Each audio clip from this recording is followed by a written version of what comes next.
Aha, I think I'm live.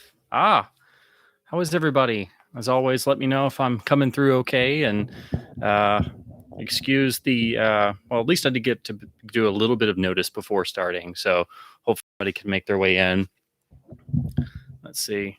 As always, everybody who's here, give me a shout and let me know if I'm audible and visible at least. Always anticipating having connection problems and something going a bit screwy. So every time I'm like, is it going to work this time? I don't know.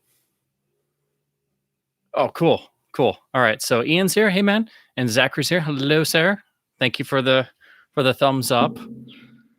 Uh, I'm glad it worked this time. I've had so many connection problems in the past that I'm always like, oh no, is it going to work? Is it going to so I try different ways and I'm like, is it going to work this time? I don't know. So fingers crossed there won't be any more startup problems with these from now on.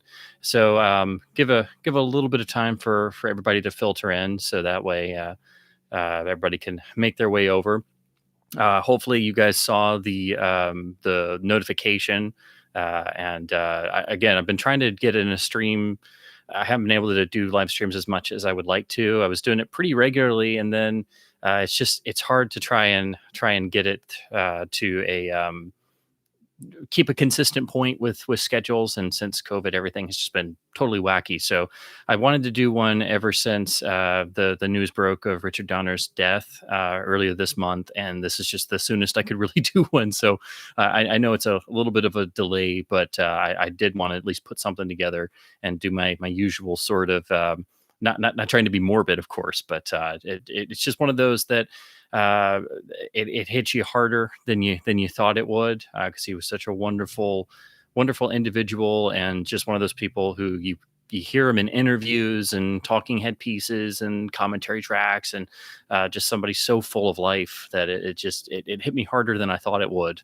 And it's just like, oh damn. And of course he's been essentially semi-retired, since 2006, really.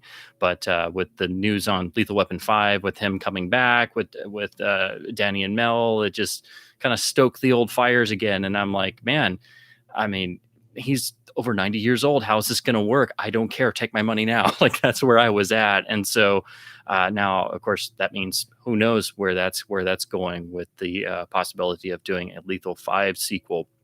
But anyway, that's sort of my mindset and why I wanted to throw this together, because his career is very much the one of the last true journeyman directors, I think.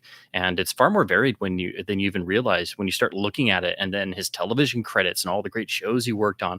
There's still many Donner films I haven't seen. There's a good number that I'm just like, damn, I haven't seen this in so long, or I've only seen part of, or I've just not seen. So now it's made me do the whole pull everything off the shelf. So I figured in doing that, I would just stream with you guys and whoever else wanted to join in and sort of have a Richard Donner party. So let's see. Eric's here. Hello, sir. Yes. Bow down before me. Yes. I love the fact that Terrence Stamp has said that people still do that to him in the street. I totally would. I at some point or another, I wouldn't be able to help myself. Garrick's here. Hey, man. Yeah, been a long time. Yeah, I've just been so crazy busy with stuff, and I wanted to do a Richard Donner stream like back when the news broke, but just things always intervened. So this is my first opportunity to do so, and at least have a decent amount of time, at least 2-3 hours, because I don't like to get into a live stream and then have to be like, all right, gotta go. Like to, and of course, as you guys all know, I'm pretty long-winded once I get going. So I try to at least give myself a nice 2 to 3 hour block at the very least. So let's see. Looks like we got some people flowing in. Ooh, Ian found a widescreen tape for Ryan's daughter. Wow.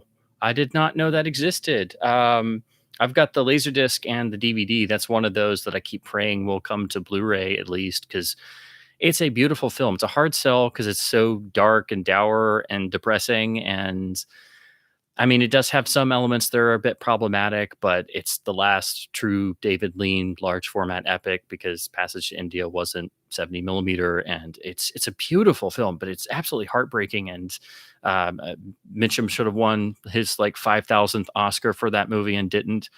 He's gives one of his most amazing performances. That's if you haven't seen it, it's a fantastic movie, but it is a very hard sell, and the critics tore it apart when it came out unfairly, I think. But yeah, that's cool that they had a widescreen tape. As I think I've got it here somewhere. Where to go? As I mentioned in one of my last videos, I stumbled across the MGM letterbox tape of the roadshow version of the Alamo. So it's very random what they would do as a widescreen tape, but you never know. And these are such cool variants that really take me back to my childhood and trying to like when I first really started discovering about aspect ratio, trying to track these down, be like, ooh, there's a widescreen tape of such and such. I have to find it. Let's see. Strictly Sega's here. Hey, man. Let's see. Zachary says, made my way through all your Bond commentaries. Now I respect Peter Hunt even more. As you should. Yes, he is the unsung lifeblood of the Bond series. I mean, he did so much, and of course collaborated with Terrence Young in the first two films. But if it wasn't for him, oh my gosh, everybody, people will talk about Ken Adam. People will talk about certain individuals. They'll at least sometimes mention the Bond directors, but the ones that never get mentioned, and I mean, nobody besides me I know of mentions the cinematographers, unfortunately. And of course, I get very nerdy on this stuff, but the two key figures outside the directors and Ken Adam, and well, they were all key, but the two do not get discussed enough are Peter Hunt and Richard Maybaum. Without the two of them, there's no telling how the Bond series would have gone. They were so vital, and of course, they're the two primary figures on Her Majesty's Secret Service because that's a solo Maybaum credit, and he does some of his best adaptation work of Fleming. He does so many nice little bits of tightening the narrative, and of course, Peter Hunt was chomping at the bit. He wanted to direct You Only Live Twice, didn't get it, so he's like, "I'm gone," and then Cubby Broccoli carefully arranged for him to take a worldwide tour and wind up in Japan right when they got there to shoot You Only Live Twice. I was like, oh, hi, Pete. Why don't you do the second unit? Get some more experience. And it's like, I see what you did there. All right, you cheeky bastard. Okay. Which I just find so ridiculously endearing that Cubby Broccoli seemingly set that up. Because it does make sense, before tackling Bond as your first directing gig, actually doing the second unit on You Only Live Twice was probably a very good idea. And I do think maybe gave him a little bit of extra confidence going into OHMSS. Let's see. Fan of Fatal Attraction, one of my top 10. I haven't seen it in a long time. I've got it on LD and it's in my pile, I should say, in my gigantic amount of discs that I've got to watch through. I'm trying to make it through all my unwatched discs, but I started at the beginning, so I'm like in the 40s now. I'm getting into the 50s, but yeah, I've been meaning to rewatch it for ages. That and Basic Instinct, which I always have linked in my head for some strange reason. So yeah, I need to rewatch that because I remember it being when I did see it. It's better than the sort of reputation it has, and of course, I do think Michael Douglas is hugely underrated in most everything. But yeah, I need to rewatch it. I've been meaning to for too long. I need to bump that up to the top. Let's see. Garrick says, "You'll be proud of me. I finally completed my Bond stereo vinyl collection. Excellent. Believe it or not, the only one I couldn't find was Thunderball until last week in the new arrivals at the local store. Nice and minty. The rear cover was still extra white. Yeah, I'm actually not surprised. My stereo Thunderball is pretty crappy. Like the cover's good, but the actual vinyl is shot. And that one seems to be, I think because Thunderball was the Bond Mania one, they did print a lot so you can find it, but they're all trash. Like I was lucky to find one with a good cover, and I got a clean mono Thunderball. But yeah, finding a stereo original 65 UA US stereo pressing of Thunderball is very difficult. So yeah, I totally believe that. I still look at everyone I find, and they're all trashed, or you can see the groove wear so bad, like you can just physically see it. So yeah, that's a really good score, and that's one of those that it might not cost you a lot because people don't think about it, but trying to find one, not so easy. Let's see. We got some new folks in. Alan's here. Hello, sir. And Will's here. Hello. Let's see. We got Vincenzo. Hello there. All right. Now let me. I try to make sure and get every comment. So, but I try to say hello to everybody who pops in. Let's see. Zach says, okay, talking about I never know how to pronounce it, Fukunaga or Fukunaga, or I'm terrible with pronunciation sometimes. But yeah, getting basically the True Detective crew coming in and doing No Time to Die, which of course we still have yet to see what it's actually going to turn out like. I'm still curious, like that I got to admit that 160 some odd minute runtime really has me worried because that's like far too excessive for a Bond film. Let's see. Superman Will says Superman 2, the Donner cut was far superior to the theatrical Lester version. Yes, in tone, absolutely. Yeah. I'll admit it. Like I'll get to it when I go into Superman in a little bit, but I have a joke I always tell people, you know, it's like sometimes you're thinking about the great mysteries in life. What is man's place in the cosmos? What is the meaning of my life? What is the purpose of me being on the earth?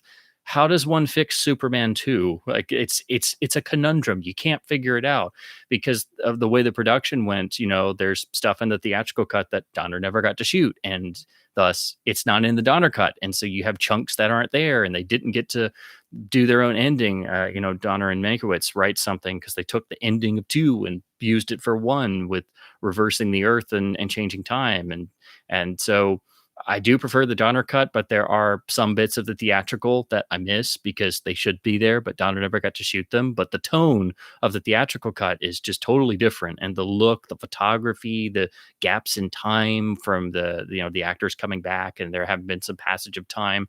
The one that cracks me up now, especially, is the voice impersonator for Gene Hackman because Hackman refused to come back and do ADR because they fired Donner, so they had to hire this very noticeable voice impersonator. So yeah, I'll get onto that when I get into Superman 1 and 2 in a little bit. But yeah, it's just one of those conundrums. It's still uh-oh.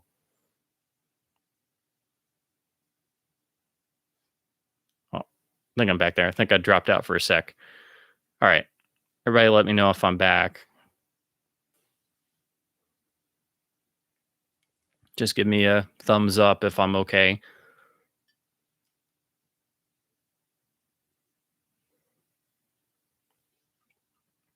But okay, cool. All right, just want to make sure. Yeah, so yeah, with Superman 2, it's just one of those things I like to ponder about. There have been some really cool fan edits and attempts at trying to like mix the two now that we have two versions. But yeah, I just don't know. It's one of those things you can't you can puzzle about it because the way it went with the Salkinds and everything, it's one of those things you can't quite fix it. So I am really glad we now have the two versions and we can get something with Donner's tone consistent throughout.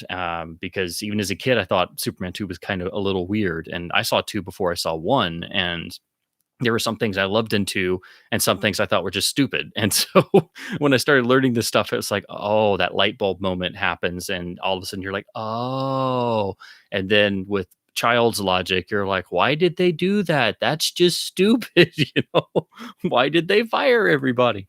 But anyway, I'm just really glad we have both versions now.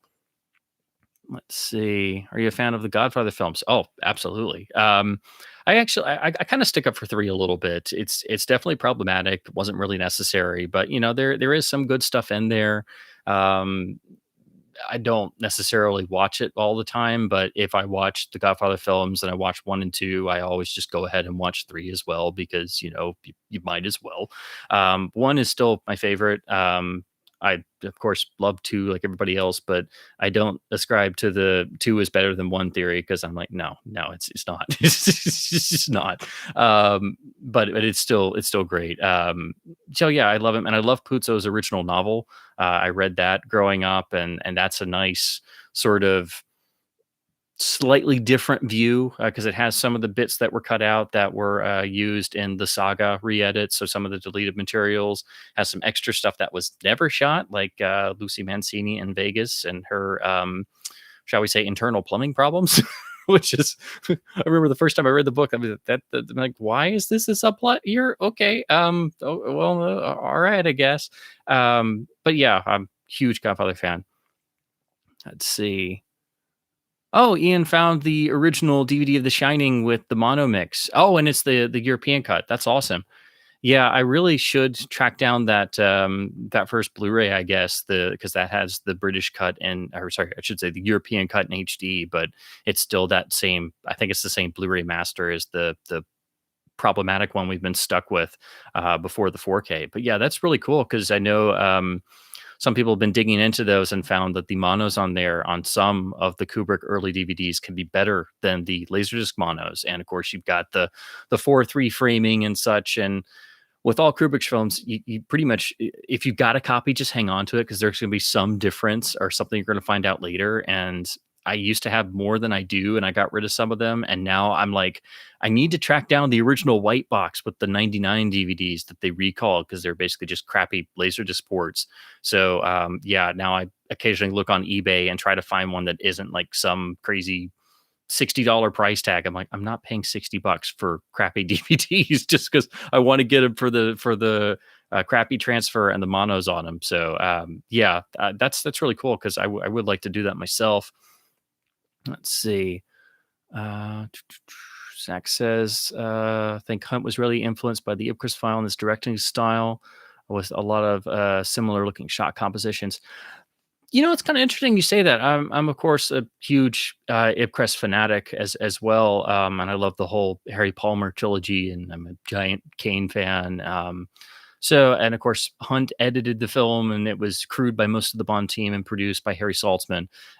So it had a lot of Bond DNA in it. But yeah, it's of course a serious spy film as OHMSS is, and with some they Hunt and Michael Reed didn't really go for the intense claustrophobia of blocking off the frames and getting in really close because Ipcress was Technoscope and you could do that because you didn't have to use anamorphic lenses. But I think there is a little degree of that that he tried to get in there, and Michael Reed tried to give it a more not quite a documentary look, but there's a little bit of degree of added realism there that they were really going for, and of course, shooting on real locations and getting that special coating on the windows in Piz Gloria to be able to photograph there on location really like assists that. So yeah, I do think there's a you could make a little bit of linkage there. So that's good you point that out. Uh, Excited for almost 3-hour long Bond film, like a special treat for how long we've been waiting.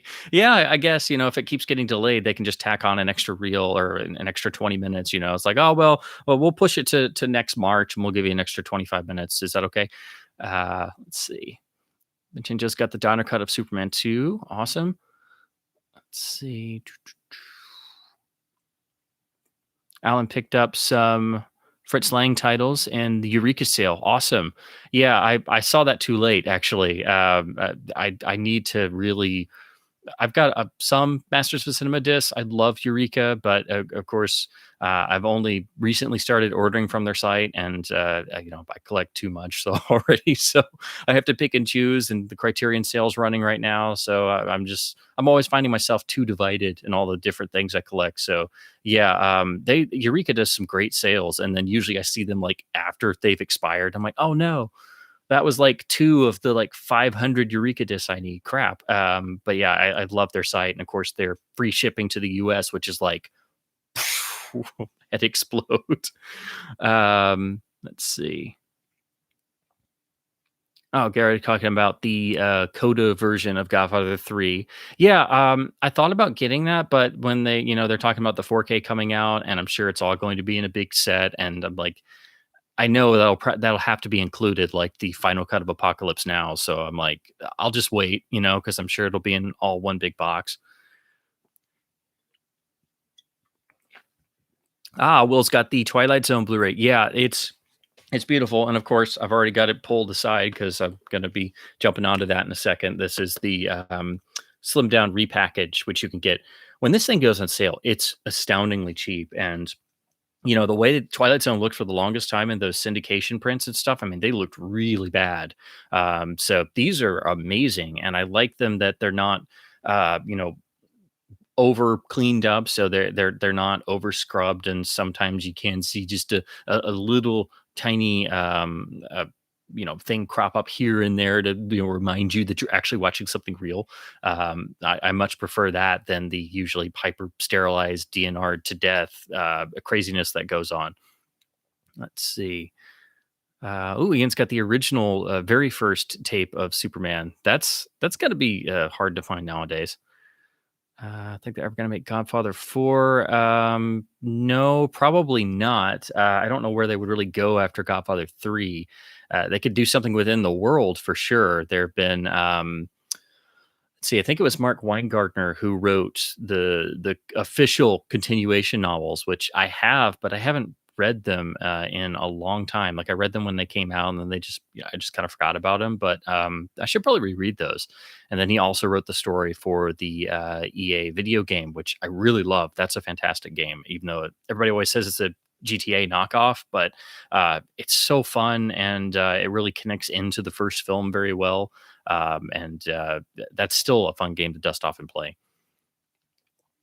Do I like 2001? Of course. I think that's a prerequisite for being a Kubrick nerd. You have to like 2001, even if I like keeping my mind open ended on the ending. I don't like to keep things definite. Every time I watch 2001, it's sort of an experience I go for. Let's see. Zach says, mentioned on the Die Another Day commentary I did, some of the other considerations. Yeah, there were several directors and other actors that were floating around, but I don't know if it was how far they got. Usually it's like MGM suggesting, hey, this person's hot, use them, or why don't you get this person? I think there was maybe some talk about getting Michael Apted to come back, but I don't know how far that went. But yeah, sometimes it's hard to figure out, was this ever actually an almost thing, or was it just the studio sort of testing out things, or Eon saying, hey, what about this person? Let's see. Zach talking about looking for Mr. Goodbar not having a release. Yeah, there's still so many things that, for various rights reasons or what have you, that don't have a release. And then, some films are tied to the Bristol Myers Squibb trope company of all things. Like, I think that's the original Stepford Wives, and I think it's also the original Heartbreak Kid as well, because that's where the rights wound up. And they're like, we don't think home video is important. We just want to make more drug commercials. But you would think a pharmaceutical company wouldn't care about licensing films out, but I guess they don't. Um, let's see. Oh gosh, I haven't seen Head in a long time. I need to get the Criterion BBC box set just to finally get that and go through those extras, because those are pretty much one of a whole. If you watch one, you kind of want to watch all of them. And but it's still bizarre to me that all of this basically came out of producing the Monkeys show.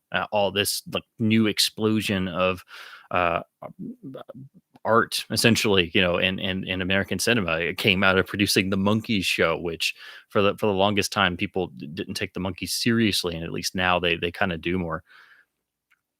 Let's see. Oh, which ending on 16 blocks do I prefer? Well, I actually saw it a lot because it played in the theater when I worked part time in high school, my first theater job. So I've seen chunks of 16 blocks, like thousands of times, like little pieces that I remember far more than others. It's actually been a long while since I sat down and watch it. I've got it on Blu-ray, and I like both endings. I usually tend to go more for the darker ones, just because that sort of fits my own personal taste more. But honestly, uh, yeah, it's been too long. I need to. I'm gonna have to rewatch it. But if I recall correctly, I kind of lean towards the darker one. Let's see. Let's see. Ian picked up Nightmare Alley through the Criterion sale. Unfortunately, a waxy DNR fest. Oh, that's not good. Um, I thought about picking that up, and I'm going to do one more run through and just grab two or three more before the end of the sale, and that was probably going to be one of them because it's the new release. But I know it's got element problems because, of course, a lot of Fox films had their elements lost or destroyed, or so I know they had to work off of Some I don't think they had negative for the whole thing. So, but the reviews were pretty good. So I'll have to look at it myself, really, because I seen it on DVD, but then that went out of print a number of years ago, so I never was able to actually purchase a copy. That wasn't some absurd price. So let's see. Alan talking about Inside Moves. Yeah, that's one of the ones I haven't gotten to see yet. So that's going to be one of the ones I can only mention. That one is it out on Blu-ray on, I believe, I want to say it's Twilight Time. I can't remember who exactly, but I really do want to get that because it does sound really interesting. Let's see. Let's see. Do. Got more head talk, and Zach saying that Twine has a sort of flat look to the photography. Yeah, it does. It has good looking moments, but there are some bits that are kind of it's hard to describe. I wouldn't go as far to say it has a TV look to it, but it definitely has a flatter look to a lot of the interiors, especially. I've always noticed. You see it in the opening in the Swiss banker's office, where it doesn't. The movie starts and all of a sudden you're like, this doesn't quite look like a Bond film. Like, it doesn't have that high gloss to it, but I think that's maybe what they were going for, because it was a more human, intimate character drama, and they were trying to strip away some of the veneer, I guess. So I don't know if it was a stylistic thing, a particular choice they went for, but yeah, I do think there's a little bit of that. I think you could say for sure. Let's see. Got a bunch of Blu-rays from Amazon. Realized 90% of them are science fiction or war films. Well, at least you know the genres you like. Vincenzo going for the hard one. Do you like the original Postman Always Rings Twice or the remake better? That's a special one for me because I have a lot of history with that story. I read the book growing up, fell in love with it. I still think it's one of the great novels of American literature. I'm a big James Cain fan. I don't really like either film. If I'm honest, like both of them frustrate me. Like the 1946 version, beautiful to look at, extremely well cast. John Garfield is absolutely perfect casting for that film, for that particular role. But then they have Lana Turner in there looking absolutely perfect with like a heavenly glow around her blonde hair the whole time. The husband character is so likable that you then absolutely hate the lead pair for doing away with him. It's just, and of course, being made in 46 in the production code, they couldn't really do the book. Like they got away with cutting as much as they could, and the wake of the success of Double Indemnity. And then the 80s version, they hyped up all the sexual content, and it just felt like one of those films where, yeah, it's a period film, but you can kind of tell that everybody knows it's a period film. I just didn't really connect with it, and I didn't like how they amped up all of the sexual content because they could, because it was the 80s. It's also kind of weird seeing Jack at that age playing that part, because it's supposed to be a younger guy. um yeah, I have problems with both, actually. It's one of those where I mean, if I had to choose, I would choose the 46 version, but I still think, like, I would love to go and shoot the book. Like, it's a challenging book to do, and I think now you could do a pretty good job of it and not have to worry about, obviously, the production code. I really want to see the Italian unauthorized film again, which I believe was called Obsession, if I'm remembering it correctly. Which I believe was from 1943. It was basically an Italian version of Postman Always Rings Twice, but they didn't get the rights to it. And so I don't think there's a good official video release of it here. I saw like a really poor copy of it a number of years ago, and I was like, I think this may be better than the two US versions, even though it is unofficial and in Italian. Like, this seems to sort of strike a better balance. But yeah, I real long history with that. I try and rewatch those every once in a while to see if I like some more stuff. But yeah, like it's one of those where I'm like, I think both of them have problems for the exact opposite reasons. Let's see.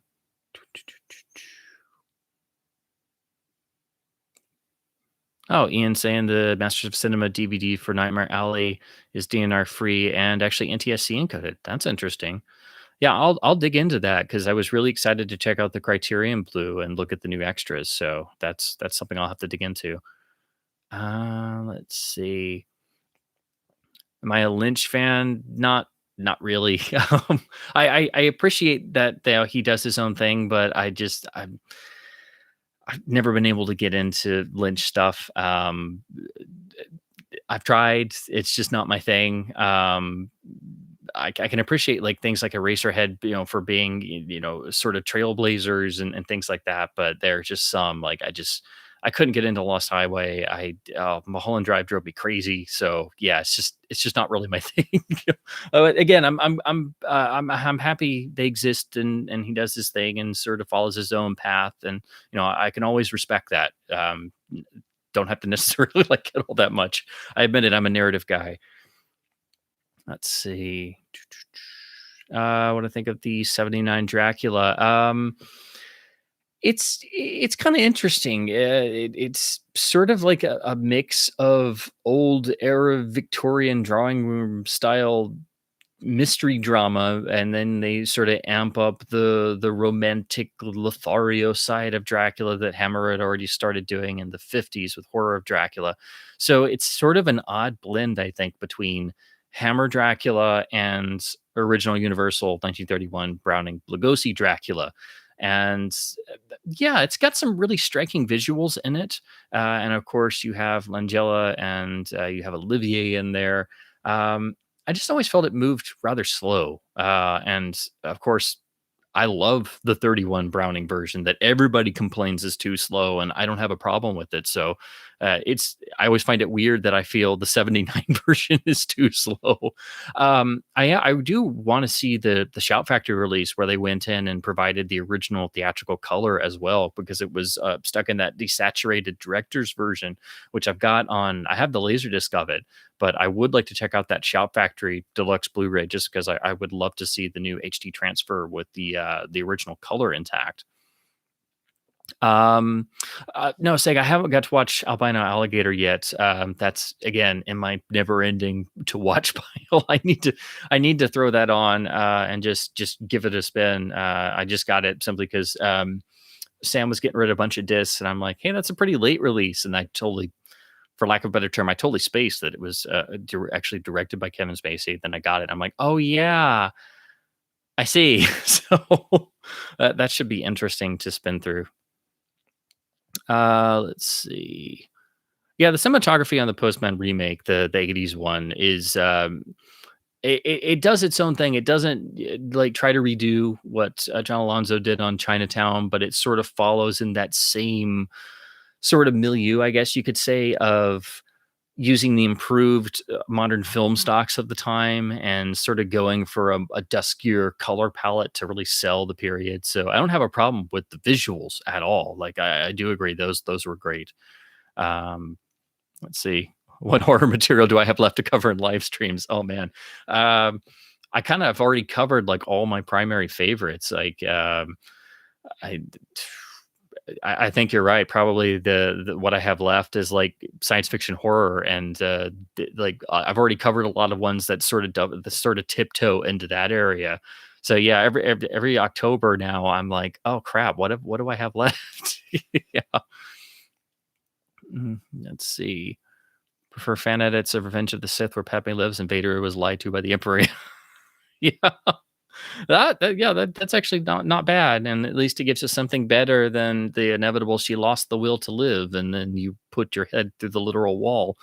Let's see. Alrighty. You think they're ever going to remaster the Elvis concert movie, Elvis on Tour? No clue, really, because I'm sure that's probably tied up in rights with the estate as well, the Elvis estate, I would assume. So there's no telling, I guess. All right, so I guess with that, a little more root beer. It's amazing how dry your throat gets when you start doing these. So I guess we'll get into the main topic of discussion real quick. And again, these are never meant to be definitive. This is just me sort of spitballing and kind of running through somebody's career in a rough trajectory. And unfortunately, I haven't seen every Donner film, and I don't have copies of everyone on physical media. I have a good amount and some different editions, but there are some that for some reason, and those Laserdisc enthusiasts out there will know exactly which one I'm talking about. But some have an absurd price markup for certain titles. But anyway, I'm having to look this up because I wanted to make sure I remembered his original name right. But anyway, so getting on to Richard Donner, who was originally born Richard Donald Schwartzberg. So of course you can see where the Donner eventually came from when he came up with his stage name. Uh, so he basically found his way into television after a stint in the armed forces. He was born in the early 1930s, I believe 1930, and as a young man came up into television thinking that he was going to be an actor, and that notion was quickly sort of dashed from him by Martin Ritt of all people. And this was an anecdote he told a lot, but basically, Martin Ritt, the great famous director, basically told him, you should be a director, kid, because you don't take directions very well. You're not going to be an actor. You're not going to survive long as an actor because you don't like being told what to do. And then so Donner's apparently like, I thought about it for a minute, and I'm like, that sounds about right. So he very quickly transitioned over into television directing.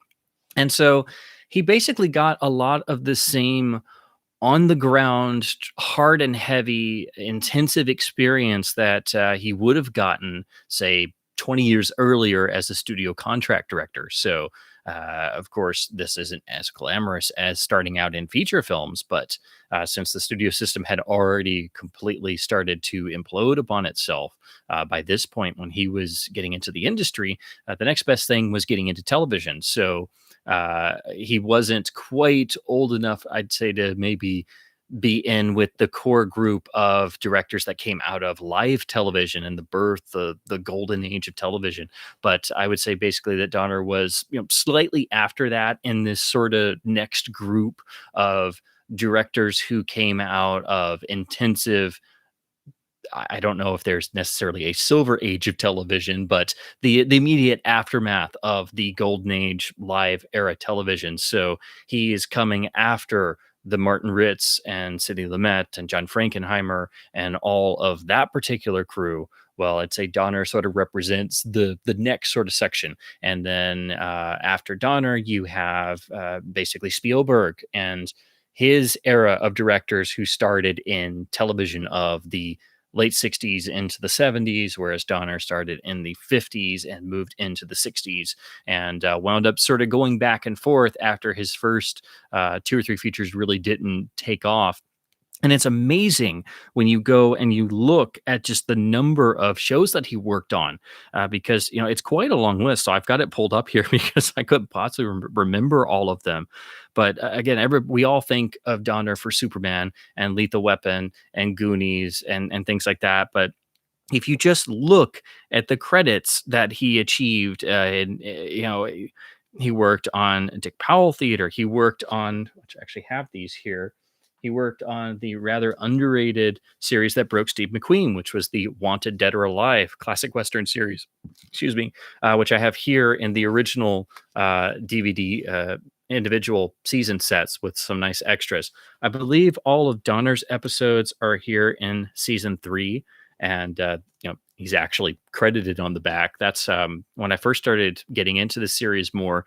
It was primarily because I wanted to see the series that sort of broke Steve McQueen as a household name. And I'm glad it has a better reputation now, and it's very much easily available. They did repackage these DVDs in cheaper versions, so you'll want to track down these nicer, fancier ones, which do have at least a little bit of extras. Yeah, a nice little bit of featurettes on these, and they're much more nicely packaged and on individual discs instead of crammed down into single packages. But it wasn't until I started watching these that I suddenly noticed when I got to season 3, lo and behold, who pops up in the directed by credits, and it's like, oh, I had no idea, you know. But again, it's just massive. He worked on Route 66. He worked on Wagon Train. He also worked on, I know this isn't very subtle, me sort of ducking down and grabbing these, but I recently was finally able to pick this up because I've wanted to get into this series for ages. But he did directed episodes of the classic Have Gun Will Travel. So that's another just complete great classic series that he worked on, which he did 5 episodes of this. He worked on The Detectives. He worked on The Rifleman, which is another of the great iconic classic TV westerns. Um, he worked on The Lieutenant. And then, of course, he worked on The Twilight Zone, directing, I believe let me make sure. Yeah, it's 6 episodes of The Twilight Zone, and the most iconic of them being Nightmare at 20,000 Feet. And having that on your resume alone is just massive. And that is still, one of the great Twilight Zones, and remembered fondly and held up for good reason. The George Miller remake, the segment and the '83 Twilight Zone movie, I mean, it's pretty good, but it also sort of amps up everything that Donner did in the original, and thus I feel the original is much more effective. But of course, I'm of the Val Lewton school of build your suspense and don't show things if you don't have to. And it's interesting to note that this is the same sort of approach that Donner would bring to the Omen, and what I think makes the Omen so successful, that he brings in some ambiguity. And of course, that's what this classic Twilight Zone is all about. And it's, of course, beautifully put together, and of course Shatner is full on iconic Shatner mode throughout, and of course it's one of the Twilight Zones that terrifies the crap out of you as a kid, as pretty much all of them do, and burns itself into your brain forever. As I showed before, this is the budget repack and one of these epic packs. But when this thing goes on sale, it's a must for any price, because the restorations on here are really impressive compared to what we had before. And it does have nice commentaries and extras. I try to rewatch this at least every year or two. It's, of course, a lot to rewatch all at once, but it's always a beautiful series to return to. It's one of the great television shows ever, without question, regardless of genre. And of course, amazing that Donner cut his teeth further on 6 Twilight Zones, including, Nightmare being one of the all-time 5 or 10 most iconic episodes of the entire series. So this is another must for your Richard Donner shelf. But again, it doesn't stop there. I mean, it keeps going. He did episodes for The Man from U.N.C.L.E., Gilligan's Island, Perry Mason. He did episodes of Get Smart. He did episodes of The Fugitive and Wild Wild West. And then he kept going into the 70s with episodes of Kojak, Streets of San Francisco. And this was the sort of period where he had started trying to get into features, and his first 2 or 3 feature films didn't really work out. And he was able to go back into television and keep working at a very successful clip, and then sort of built up, I think, the right amount of energy and credits and such to make his leap back into features. And thankfully, this time it held. So when you jump back into it, I haven't seen his first 3 feature films, which are X-15, Salt and Pepper, and Lola, which again are all sort of varied and have different video releases. I don't know if X-15 really has a decent video release anywhere, but of course, when he came back into feature films, it was much more successful than his first go around. So, of course, we are talking about 1976's The Omen, pictured here in the wonderful Shout Factory collection with the 4K remaster of the original film.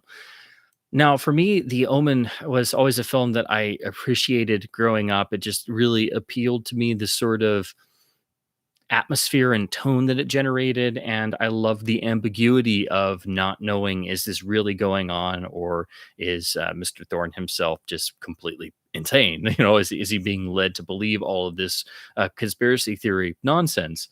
Of course, it becomes very clear after a certain point that it most obviously is quite real, but I loved the ambiguity factor there, and everything that could be sold as just natural accidents, very contrived accidents, but accidents nonetheless. And it's so remarkably effective. And of course, I saw The Omen long before I saw The Exorcist. So I saw The Omen as a, I can't remember how old I was. I think I think I was maybe 7 or 8 when I did see The Omen the first time. Of course, freaked me out entirely. And then I read the David Seltzer novelization, which is really excellent. So reading that sort of rekindled my love of the film. And then I loved digging into the making up materials and hearing what Donner was trying to do with this and how he was able to work with Gregory Peck to ensure that Peck came across the screen so vividly. And it basically turned into a film that was far better than what it probably should have been. And of course, it's all accompanied by an absolutely beautiful Jerry Goldsmith score. And of course, Goldsmith went on to basically score the rest of the series. But Goldsmith getting really into something automatically makes your film like 5,000% more effective. And so it's just always been one of the more intelligent horror films of this era that I just appreciate so much because it is intelligent. It's not afraid to have some ambiguity, and it does something different other than just have death after death after death. But when it does do a death, it is so completely overstaged to a point that it becomes something you not only anticipate, but it becomes more enjoyable because it has a slight tinge of the ridiculousness that makes it unbelievable in that way. And for those who haven't seen the film, I won't spoil any of them or the ending, but the ending itself has that nice duplicity to it, that edge of deliciousness in the very final shot, which was something that Donner always talked about having to coax out of the child actor. And again, just hearing him talk about getting that is absolutely one of those great anecdotes that totally gives across the energy and the just the sheer force of will that Donner always brought to every film that he made. So again, this is the Shout Factory release. This is the 4K restoration that was done by Fox, and this is still the only way you can get it. What was great about this as well, they actually restored the mono mix as well. It's lossless on here, so this is, as far as I know, the best version of the mono. I haven't gotten the LD yet because it keeps eluding me, but this is a really nice presentation. Far better than the old Blu-ray that Fox kept selling in that terrible Omen box packaging with those little foam hubs on it. Loaded with extras, and of course has another great well, it's actually got two different commentaries that feature Donner on here. And again, as much as I love Donner films and things that he directed, I love hearing him talk. Like I always have. So I just always found it so rewarding listening to his commentaries and extras and things. And he had such a wonderful, very loud, deep but booming, wonderful, cheerful voice that I just enjoy hearing. I enjoy hearing it, physically hearing him talk. I always just enjoyed the sound of his voice.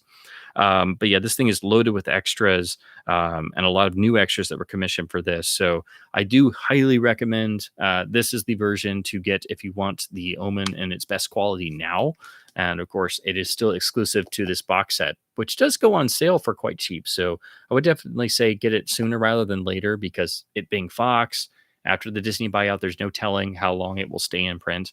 And while none of the other films got 4K restorations, they did get their original audio restored and they did get new extras. So, if you like Omen 2, that has some nice extra bits, Omen 3 as well. And it's a nice package. Unfortunately, they give you the TV film and the 2006 remake, but you can just ignore those like I do. I do think the sequels really start to peter out very quickly. They did have a lot of trouble on Omen 2. They did, wind up changing directors from the original director of Mike Hodges, who is another person I adore. I think it does show that Donner didn't stay around, but of course, Donner wound up immediately jumping on to another production after this great success of The Omen. And of course, that really needs no introduction, but I'm going to do it anyway. Figure out where I put it, of course. It's always the hardest part. So, of course, the Salkinds were looking for a director for Superman after Guy Hamilton didn't work out, since they decided to move back to Britain and he was a tax exile, so he couldn't shoot the film.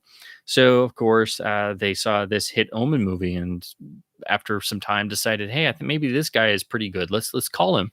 And so, of course, Donner recounted this phone call came when he was just at home sitting on the toilet one day.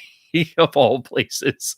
And he always told a beautiful story about how, he couldn't believe it and had to convince himself into doing it, right down to making a homemade Superman costume to really get in the feel and the spirit of Superman. And this, of course, resulted in 1978's Superman the movie, which, at least now, it's getting more and more name checked for its importance, but I still don't think people quite feel it in their bones how important this film is, and how without this there would be no comic book film industry as we have it now. There would be no onslaught of things because there would be no proof. There would be no impetus, no yardstick to measure yourself on. And of course, it took a further 11 years for the next major domino to fall, with the next major film outside of Superman being the 1989 Tim Burton directed Batman.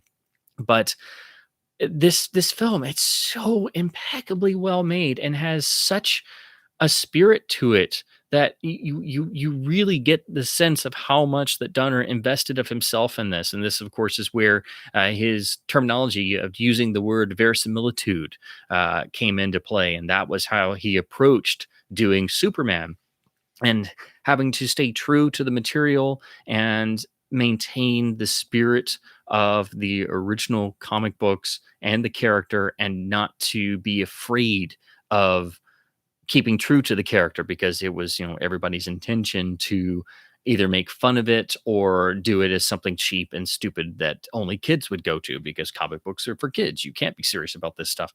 And so Donner, of all people, wound up being the absolute perfect choice. He was not the first choice. He was not even the first director hired, of course, but his approach was absolutely perfect. And without Donner, there's no telling how the eventual film would have turned out. And it was Donner who brought on Tom Mankiewicz, who basically had to go in and rewrite all of the various scripts and drafts that had been done by Mario Puzo and the Newmans and everybody. And of course, Mankiewicz only wound up getting a I'm trying to remember the exact credit, like script consultant or consulting editor. I forget what it is, but basically he got the consultant credit when basically he had to, help Donner Hout get all this stuff together and get it into something much more cohesive. And the Salkinds had their idea of shooting two films at once, Superman 1 and 2, as they had done on the Three Musketeers. But, this time they actually told everybody first, because before they just cut the film in half and released two films and only paid everybody for one film, and that made everybody sue the Salkinds. But anyway, so it was a mammoth production full of so many things nobody had ever even tried before, let alone how do you make it convincing for a guy to fly around in a cape? These were effects no one had ever tried. And this was still in the production. Star Wars had not even come out yet. So, Star Wars came out towards the closer to the end of shooting the first film, and rushing to try and get everything done and figure out the massive amount of effects, how to even achieve them, let alone finish them on time. So again, you have to keep in mind how much of an undertaking this was, because it basically ate up, several years of Donner's life. When the decision came to basically stop and focus on finishing one after shooting about a good chunk of two, and then coming back to do finish up two, it's very painful to think about how this turned out, about Donner coming back and basically being fired in the interim. This is the original letterbox Laserdisc Warner made of the first film. This has the all-important 70 millimeter mix, which is a lot beefier, and my favorite mix of the film. It's now on the 4K release. Unfortunately, it's just lossy. Here, it's just Dolby Surround encoded, but it still sounds incredible. This is the theatrical cut, of course, which is still my favorite version. Later on in 2001, they did the special edition cut, which added back in some of the deleted materials.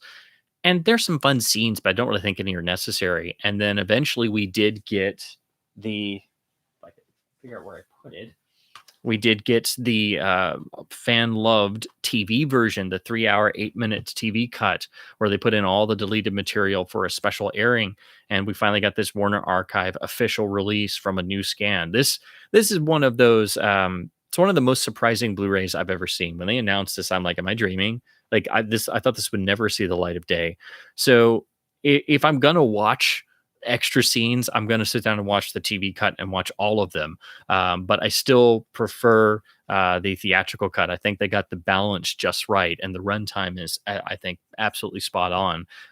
But it's so cool that we now have the option to see all of the extra stuff. We have the TV cut. I really do hope the Superman 2 one will happen at some point, because I've never seen it, but I know it's got some extra stuff. I don't know. I don't think it's quite as long as Superman 1, but I could be wrong. And of course, there's all this stuff they shot because they were shooting 2 films, and they didn't use a whole lot in one. So there's all this extra stuff. So if you haven't seen the TV cut, it's really worth your time, because I mean, you're getting tons of extra material. You get a little bit of it in the special edition version, but I actually really like the scan here. I think this is the best looking HD Blu-ray transfer of Superman 1 period. The original mix is in mono because it is the TV cut, but I think the image and the color timing and everything looks great. They basically just found the print of the TV version and scanned it straight and put it on Blu-ray with a maxed out bit rate. So even though it's 3 hours, it's my favorite looking Blu-ray of Superman. And then just to show these, because I've got them here. So when the remasters happened, they eventually debuted on Blu-ray. I've got the anthology set here. This is the UK one, which is usually a lot cheaper. So I just grabbed this because this thing is like crazy cheap. And it does carry over all of the extras for DVD that they had made, because they did the 4-disc DVD with both cuts. And then all that stuff got ported over to here. The US one is very similar to this. The discs are the same, but here you get some UK rating logos. Now, the only issue I have with this is the newer masters. So Superman 1 theatrical, Superman 2 theatrical, and then 3 and 4. They had some weird color timing going on. So they had some teal creeping in and other things like that. So, of course, even though this set was otherwise, pretty nice, of course, what I did was I went back to DVD and I picked up the DVD set, because I wanted to have something without the color craziness. And this was before I found all of the films on LD, or at least I have 1 through 3, but I still don't have the Japanese 4.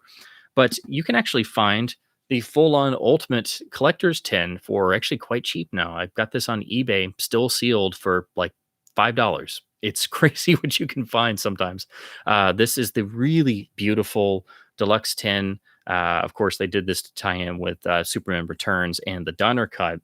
So this does have all the films plus Superman Returns, and all the extras were originally made for this thing and then got ported over into this box set.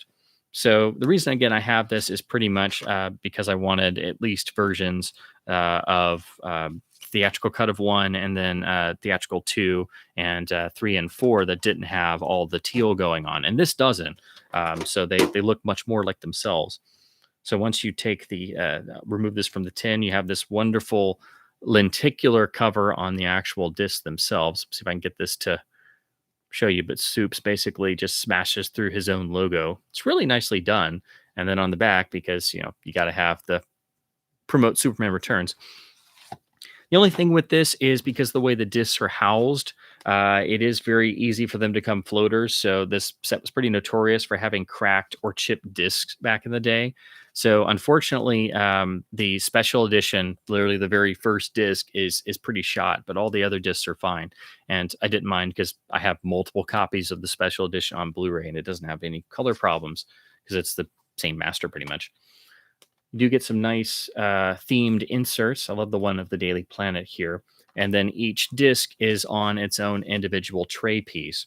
Of course, it's hard to do this and I'll do it on camera all at the same time. So please bear with me. So, of course, you just flip through like so. And they're all in here. So you can find this, as I said, for very cheap, and it's a beautiful display piece. It's easily the fanciest Superman set that we've gotten, but do keep in mind that it probably will have a disc or two that's unplayable due to damage if you pick it up used. But yeah, I still really love this packaging. It's from the DVD heyday of, oh, we can do all this crazy stuff. But if you just want all the goodies on one, you can get the 4 disc DVD set, or you can get it on Blu-ray. Again, the special edition cut on Blu-ray looks fine. It's the same transfer as the DVD.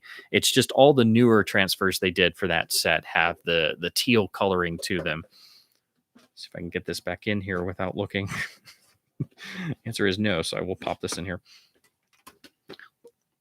So yeah, I was just looking to get the standard DVDs, but again, this was so cheap, and it's such a beautiful, beautiful tin when Warner was doing some of these, which they pretty much only did in DVD. This is, of course, kind of predating the Steelbook fad, but I just still really love this box, and it has the special Superman crest made for the original film.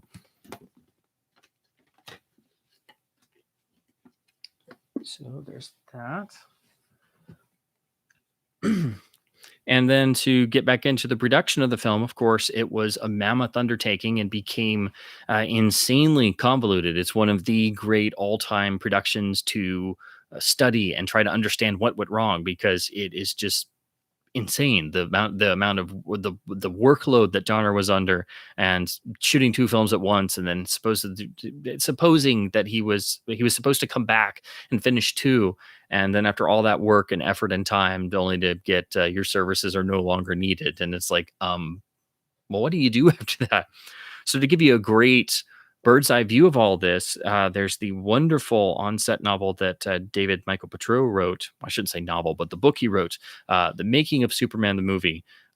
He was basically on set and gives a day-to-day account of the making of the film, and basically it goes all the way up to the point where they were getting 1 finished. So it basically cuts off before all of the drama happened and getting into 2, but it's an absolute must read. And just reading this, getting all these firsthand accounts, it just gives you Donner's working method, his energy, that verisimilitude idea. I mean, it just pours off these pages. I mean, it's just, and it's somebody else writing an onset account, so it's not hero worship. It's it's telling it like it is, and you get a sense very vividly of how insanely difficult this production was. And so that's the most rewarding part of reading this. And of course, it makes it even sadder knowing what happens. So you finish this and you know exactly what happens with Superman 2, and it's just like, oh damn, now I feel even worse, because it's one thing hearing everybody talk in documentaries years after the fact, but reading the on-set account is just, oh my gosh, it's one of the great making up books. Unfortunately, it is long out of print, so this is actually a very rare book. It usually goes for quite a chunk of change on eBay. It took me years to find one that didn't cost like some absurd price tag, and luckily this one's in really nice shape, and it has the original center photo stills, which are very nice because they're printed very well, even though they're black and white, and they have on-set footage. And here's the classic shot of Donner in his Superman t-shirt, looking very, very stressed out and tired. But I love that shot so much. Of course, I had to use it for the thumbnail of this stream. But yeah, I did appreciate that they used some on-set stills mixed in as well, because, of course, this is when production materials were becoming much more free and open to the public, instead of keeping film production notes behind closed doors. But again, this is a must for Superman fans. If you haven't read it, I can't recommend it enough, but you're going to have trouble finding a copy. So yeah, this really gives you the bird's eye account of how this shoot went. And if anybody else had been directing this, I don't think the film would have worked. I really don't. I think at that time, again, Donner wound up being the absolute perfect choice, and he just fully invested himself in it.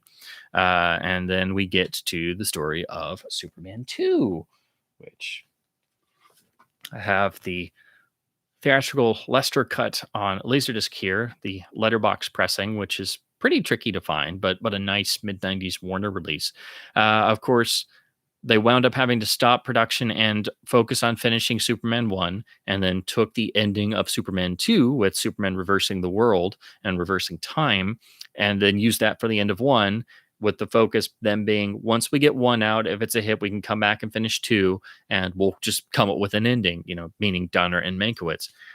But of course, by that point, his relationship with the Salkinds had deteriorated to a point where they come back, and the Salkinds just decided to pull the plug and bring in Richard Lester instead. And of course, this is simplifying everything very dramatically, because otherwise we'd be here all night. And there are plenty of materials in the making of documentaries on disc to find out more. And you can read about this stuff online as well. But basically, what happened is Richard Lester came in, who had already been a sort of go-between for the Salkinds and Donner, and had worked on the previous Salkinds film, The Three and Four Musketeers. And basically, Lester was put in the unenviable task of coming in and having to take over the film.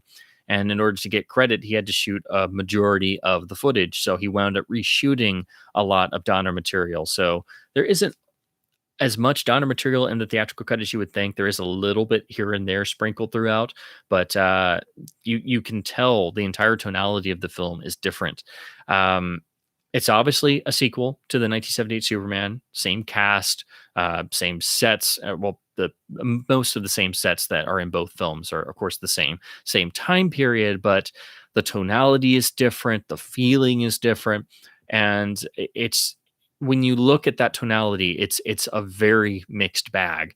It's still an effective film. It's still a very good superhero comic book adaptation. Yeah, I still love things in it. The three Kryptonian villains. I love Reeves' performance. Again, it's a continuation of the first film, but the tonality is so different that you get some of the now trademark Lester humor creeping in during the Metropolis battle, and stuff that we would see go into the stratosphere on Superman 3 is creeping in here. And even the look of the film, I feel, is different. Particularly, I always hated how it started looking very flat and very gauzy in places. And of course, the first film used a lot of diffusion, but it used distinct photographic styles for Krypton that would be different from Smallville, and that would be completely different when we got to Metropolis. So there were basically three distinct looks for Superman 1, whereas Superman 2, the looks are distinctly different because basically the entire production changed and Donner was gone, and that caused other problems. As I mentioned before, they had to hire a very noticeable voice impersonator for Gene Hackman, who refused to do any ADR for Lex Luthor. So all of a sudden, Lex Luthor sounds not quite like Gene Hackman. And some of the actors rebelled, which caused problems with the Salkinds, and tensions were even higher. And again, it was a situation that nobody really wanted to be in, and it shouldn't have gone this way. It really shouldn't have. So for me, Superman 2 is forever compromised. And I picked up on some of this even the first time I saw it. I must have seen it when I was like maybe 7 or 8 years old. And even then there was something weird about it, and I couldn't put my finger on it because, of course, I was 7 or 8. I didn't know anything about the production of Superman 2, but I really enjoyed it the first time I saw it. But there were parts that I thought were really stupid. And I was like, why is this stupid stuff in this really good movie? And then I would see it again on cable over the years, or see it on TV, or just or rent it from the video store or something. And I could never shake that feeling. And then when I started getting into researching film productions, one of the first ones that popped up was Superman 1 and 2, one of the most notorious of all time. And then it was like, oh, that explains a lot. So I don't often watch the theatrical cut anymore, but I do still like some things in it. So there are some things that are exclusive to the theatrical cut that are not in what we will discuss next, which is a rarity. The original director getting to come back and basically complete his vision. So we talk about the 2006 Donner cut, which is included here. And the reason why I show the box set is because they actually spiffed up the transfer a little bit for the Donner cut on the Blu-ray box set release. So it was released as a standalone on DVD and Blu-ray, and I should say HD DVD as well. But if you want the spiffiest version, you actually have to pick up the anthology box set. The codec, if I'm remembering correctly, is a little bit bigger. It doesn't really make a whole lot of difference, but it does give you lossless audio as well. So I do recommend picking this up for that reason as well. Of course, it doesn't help on this British version. They don't put which film it is. They just give a picture of Christopher Reeve, and you kind of have to go, oh yeah, that's one and that's two, I guess. Let me see. I can never remember which is which. Let's see. Yeah. So I have to look at the copyright date because, of course, the Donner Cut came out in 2006. So this is the disc for the Donner Cut. So as I'm sure most of you guys know by now, but just to go over very briefly, in 2006, with the help of Michael Thau and Tom Mankiewicz as well, Donner was able to come back and reconstruct a version of what his Superman 2 would have looked like. So it uses pretty much every scrap of film that he shot, and they had to wind up using Christopher Reeve's screen test, actually. So him and Margot Kidder did a screen test, and that's actually incorporated actually pretty well into the Donner Cut. And so basically you have this alternative version of Superman 2, which is much darker throughout and has a tonality that completely fits Superman 1. So it's really become the de facto new standard version of Superman 2.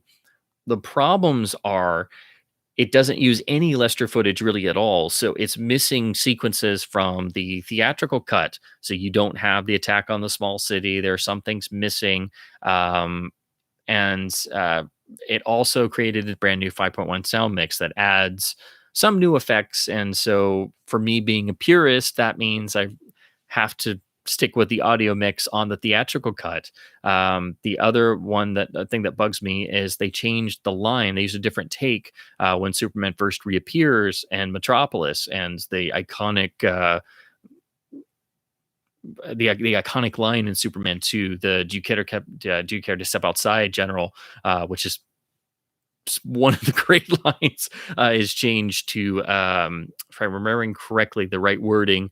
Don't you believe in the power of the press? Which is fine, but it doesn't have the same punch. So there's a couple little quirks like that you'll miss from the theatrical cut. But here in the Donner Cut, there's none of the stupid stuff. There's no cellophane, ripping off the S shield off the costume and it becoming a cellophane, a bit of saran wrap to just wrap around people, which still is absolutely bizarre and insane. One thing that I did notice that I thought was really interesting in the Donner Cut, when Lois and Superman are in the Fortress of Solitude, when they wind up getting together finally, in the Donner Cut, it comes before the depowering sequence, whereas in the theatrical cut, it comes afterward, which feels a bit more appropriate and almost more operatic in tone, and has that sort of tragic,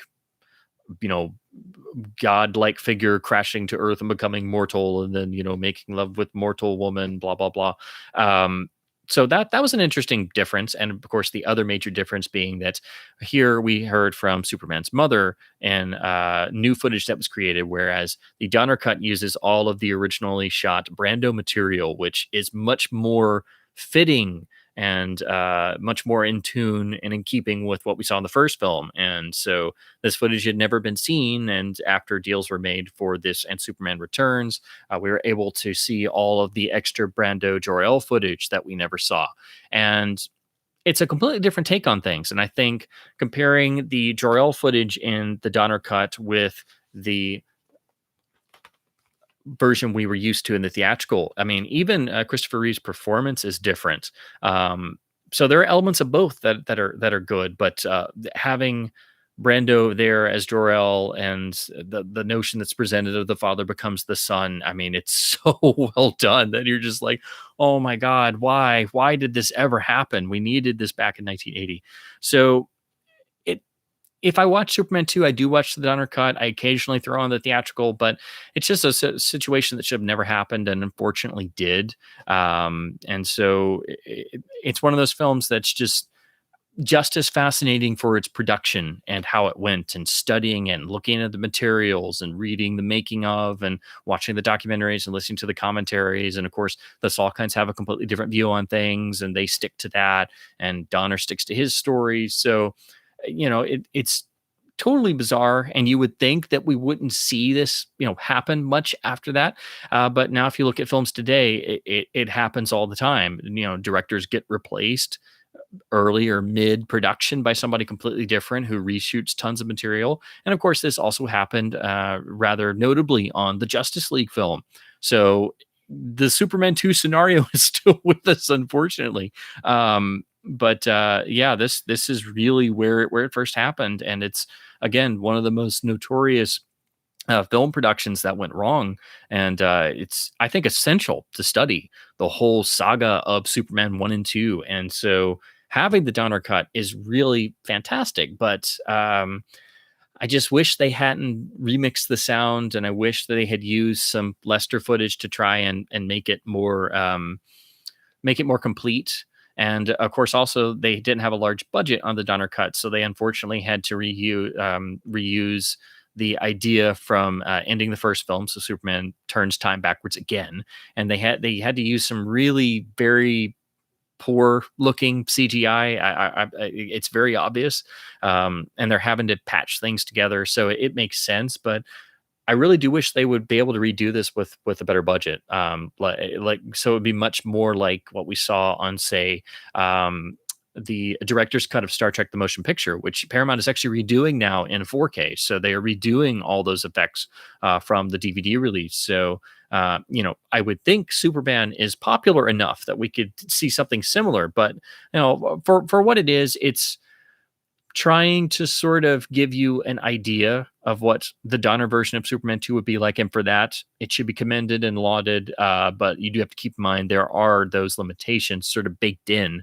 But it's still amazing we even have it in any way, shape, or form. So that's kind of how I feel on Superman 2 now. But I am still amazed that we have the Donner cut even at all, and it's not just a rumor or a fan dream. Again, I should mention there are some really cool fan edits out there that have tried to do their own version. I haven't seen all of them, but there have been some really impressive ones. So again, it's a conundrum. It's hard to figure out, what bits of Lester footage would you use to pad in to make it more complete, and how would you infuse that in? And I would try and keep as much of the original 1980s sound mix as possible to keep it more intrinsic to 1980 instead of having to rely on the Donner cut 5.1 remix. So there's a lot of variables, which again, it's fascinating to study, but unfortunately neither version of the film is perfect because of that. So totally lost my place because I got into Superman mode. But that's why I have so many editions and different things. And you really kind of have to, I think. Of course, the first film did finally get released on 4K, and with a new transfer and the original 70 millimeter mix on the UHD disc. Unfortunately, they haven't done any of the others yet, and I would think that a box set would come, but there hasn't been anything yet. And with the reshuffling at Warner Brothers corporate wise, there's no telling. So I was kind of waiting. I was hoping they would do a box set with non-teal versions of 2 through 4 and, new 4K transfers and original audio and stuff. But I guess that's not going to be for any time soon. Oh, crap. Sorry, I'm getting very parched. I have to keep taking a water break.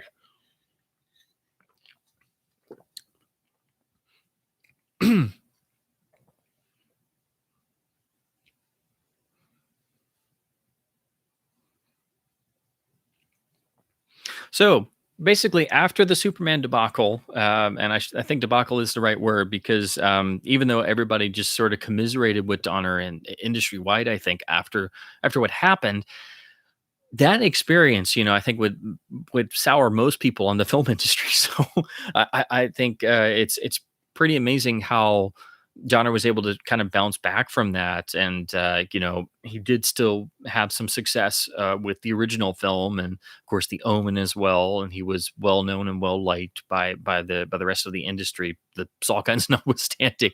But coming out after that experience on Superman 2, and basically not just having your name and all your footage stripped off, but all those years of hard work just being left unfinished essentially.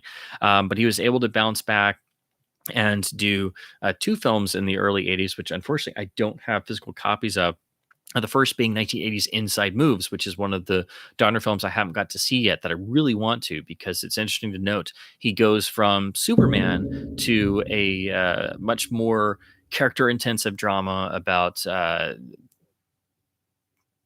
basically a handicapped individual and struggling to learn how to live with that disability and in the modern world of 1980. So it's really interesting to see how he goes for a completely different trajectory. So which I think was wise to get that gigantic film production out of his system fully and get over the heartbreak of being thrown off of Superman 2. I think it was probably wise to be able to focus on something much more of a smaller focus and completely character driven. And again, that is on Blu-ray. Again, I think it may be Twilight Time, but I'm not for certain. So that's one I really want to see. And then next came The Toy for 1982, where he winds up directing a Richard Pryor comedy vehicle, which didn't get very good reviews when it came out. And the idea of a rich man's son deciding that he wants to literally buy Richard Pryor is very it's a very slippery slope to walk on for a story to make sure it's not, because you have to try to not be offensive, basically. Um, it's been a long time since I've seen it. It's on Blu-ray from Image, and I think they packaged it with the two last of the Pryor and Gene Wilder films. So I would like to see those because I haven't seen any of those in ages. But again, it wasn't received very well. I think it was moderately successful, but the critics all absolutely hated it.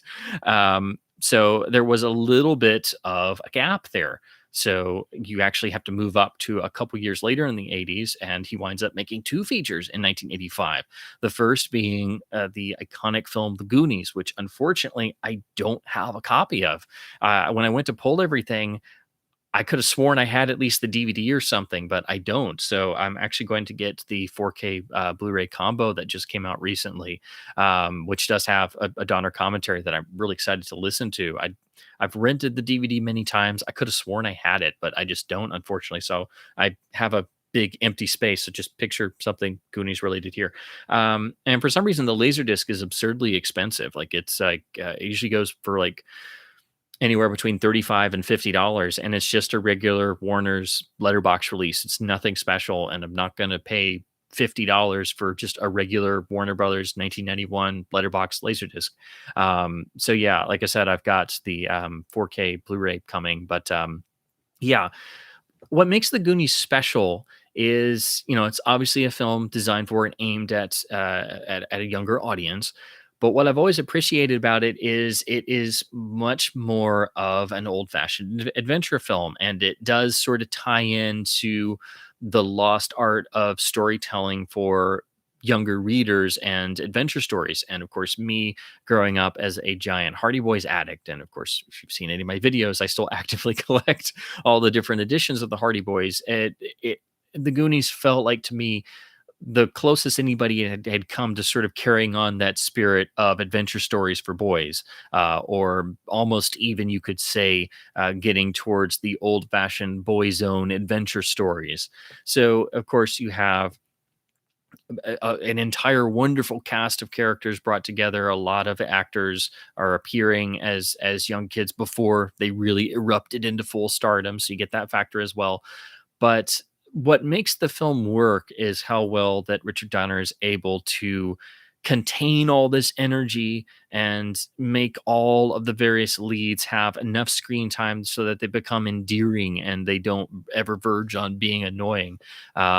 It's been too long since I've seen it, and now I'm just talking about it. I'm thinking about, man, I really want to watch this again.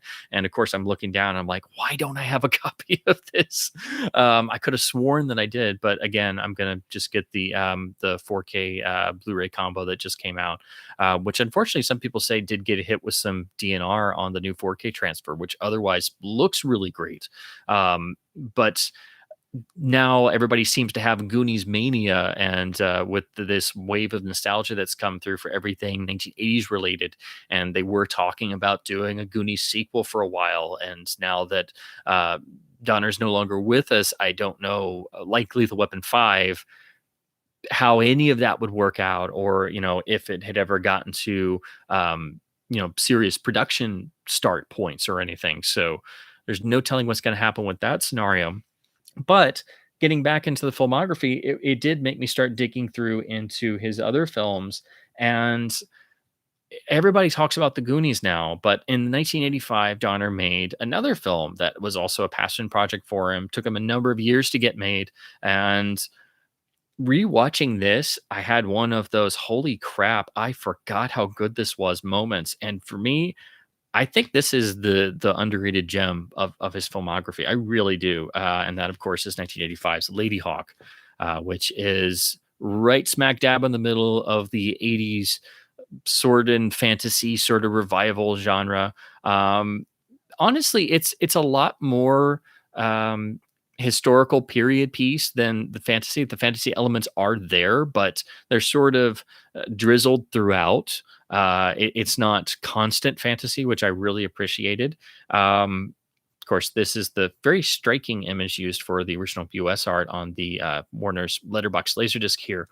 But I forgot how good this was, and I really enjoyed coming back to it. And of course, it helps that you have Rutger Hauer basically stealing everything that isn't nailed down in every scene that he's in. He just appears, and you're like, oh.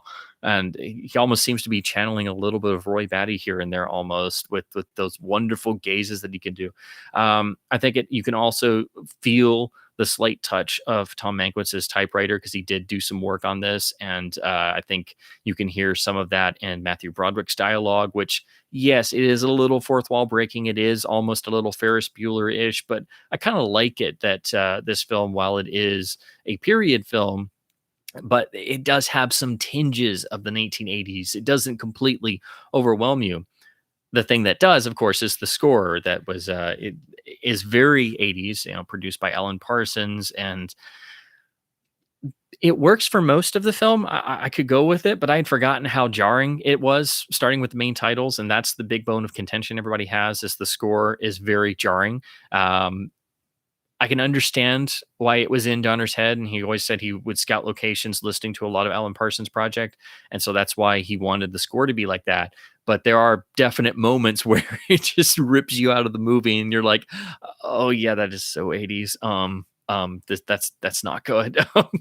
But for the most part, it works, and it doesn't wreck the film like some people say. But I was really impressed coming back to this, how the human drama going on, how effective it is. And you basically have the primary characters, played by Rutger Hauer and Michelle Pfeiffer, looking so ethereal when she's in human form, and Matthew Broderick again sort of channeling Ferris Bueller before Ferris Bueller. And to be honest, if I had to choose between the two, I'd take this guy, actually, if I'm perfectly honest. I watched this through. It's actually a really impressive Laserdisc transfer from Warner Brothers, and there's some really impressive sound effects editing, even though this is just in ProLogic. This did get a 70 millimeter blow up, and this did actually get Oscar nominations for its sound editing. So as soon as I saw that, I'm like, well, that figures, because it even came through in ProLogic. Warner Archive has released the remaster that Fox did in Europe on Blu-ray, so I'm going to get a copy of that. I've been wanting to anyway, but I really enjoyed going back to this. Again, I think Donner does a really impressive job with really making you feel the human drama that's going on in the middle of the fantasy elements. And Vittorio Storaro, sorry, tongue-tied, really gives a beautiful sense of the world that's being created. It's all in pretty much natural locations, lots of beautiful landscapes, and it does give you a "you are there" feeling. It is very grounded, which also helps to sell when the fantasy elements come in. And again, they're not overdone, so I can see why Donner was attracted to this and why he tried for a great number of years to get this film made. So, I know it's not going to be everybody's cup of tea, but I was just really blown away and very impressed coming back to this. I just forgotten how good it actually was.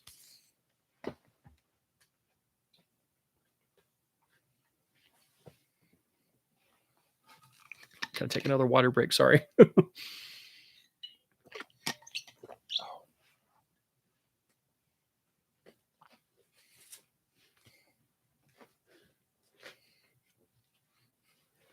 So, of course, moving on to 1987, Donner wound up directing a script by first timer Shane Black that turned into the iconic, towering Lethal Weapon, which, again, seemed like it was made up of elements that were going to be things you had seen before. It was a buddy cop movie, but everything has an edge to it.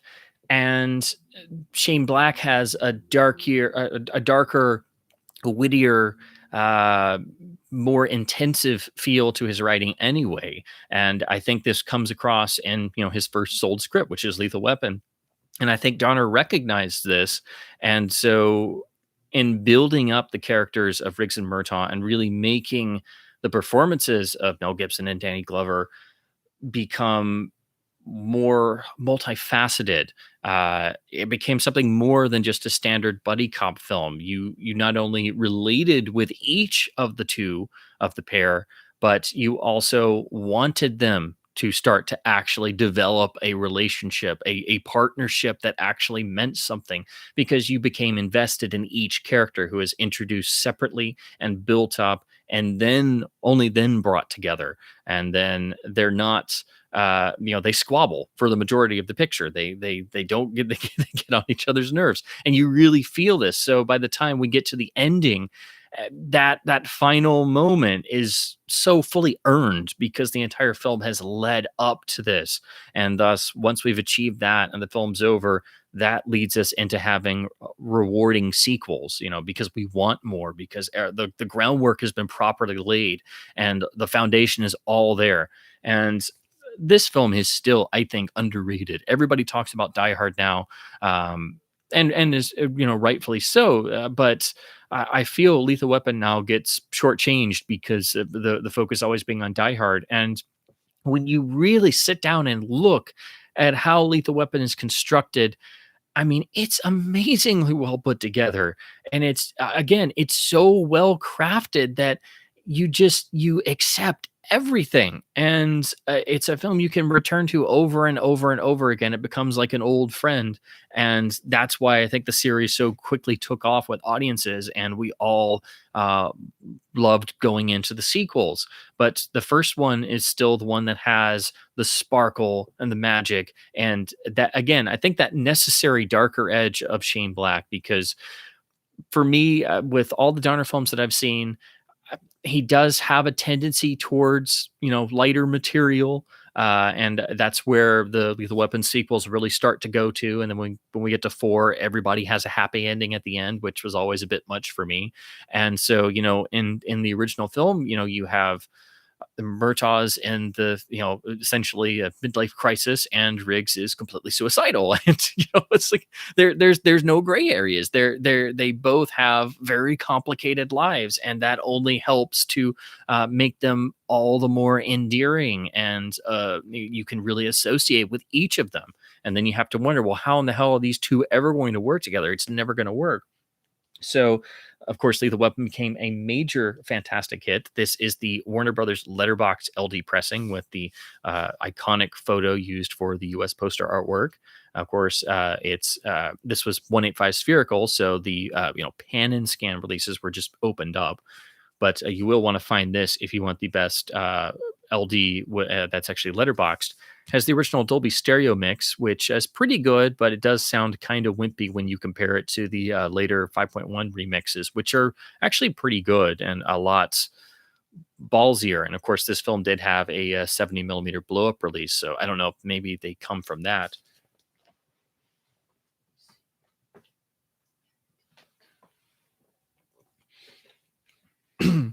The other thing is, of course, when they came out on the final Japanese LDs, VHS, and the first DVDs, Warner Brothers made the director's cuts of 1 through 3, which had extra scenes, but of course were apparently not actual director's cuts. They were extended, and Donner didn't like them, and they weren't his director's cut.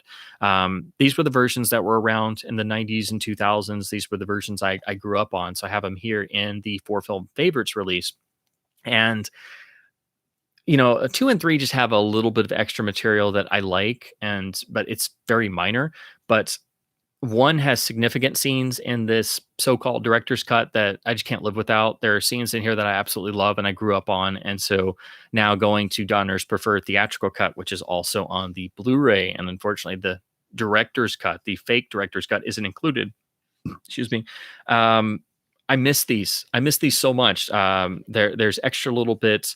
Of course, the school sniper scene with Riggs is fantastic. But my favorite scene in the whole film is in this, where Riggs is so brokenhearted and lonely that he, as a cop, picks up a prostitute and just takes her back to his trailer to watch the Three Stooges because he doesn't want to be lonely. That's my favorite scene in the entire film, almost, and it's only in the so-called director's cut. So that's why I hold on to these, and also. These have 5.1, and since they're early DVDs, they're actually full bitrate DTS. So if you ever wanted a fantastic audio experience, but you didn't want to pay for a crazy expensive DTS Laserdisc, well, these were from the era of the full bitrate, like 1536 kilobits per second DTS DVDs. And Lethal Weapon did not get a DTS Laserdisc release. So you can get this for dirt cheap, like less than $5, this particular package. And you get all 3 with the full bitrate DTS and the extended cuts.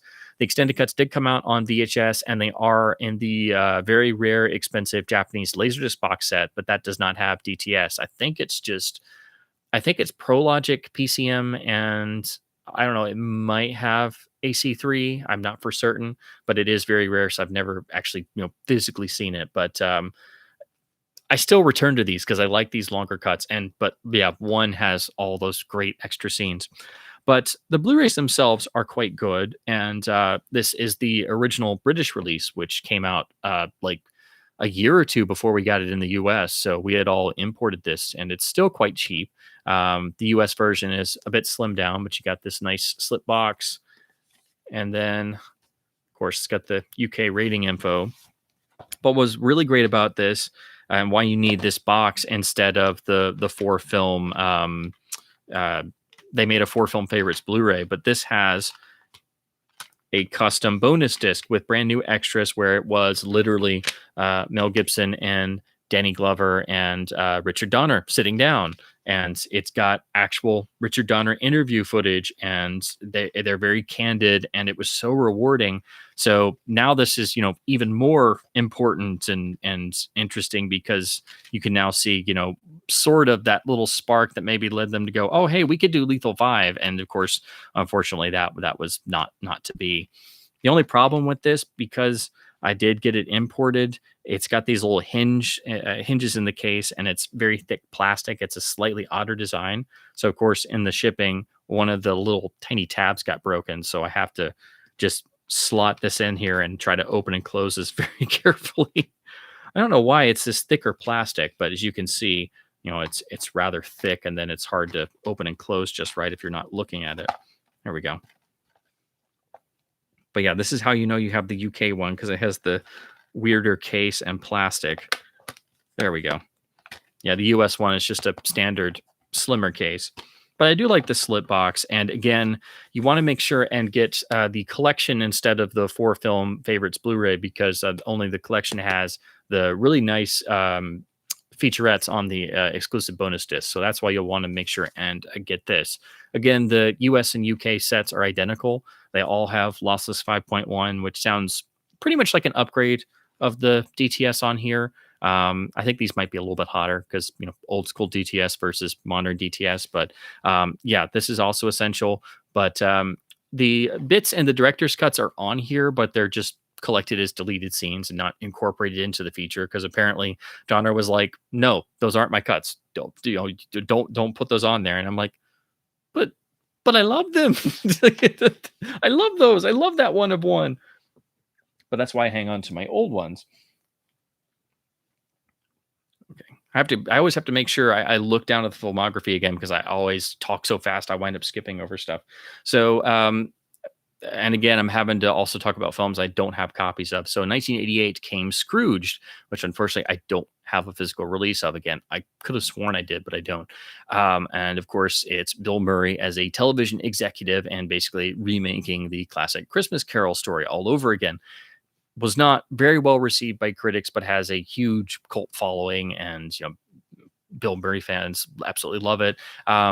It's been a long one since I've seen it, but I remember liking certain things in it. And of course, Robert Mitchum is in it for a little bit. So that means I absolutely have to get a copy because I'm a Robert Mitchum obsessive. And if he's in a movie for 5 minutes, I still have to get a copy of it. Let's see, where did this go? Only trouble is you look down when you're about to talk about something else, and then you can't find where you put it. So sorry if it takes me a second here and there, because sometimes I swear I totally forget where I said something down.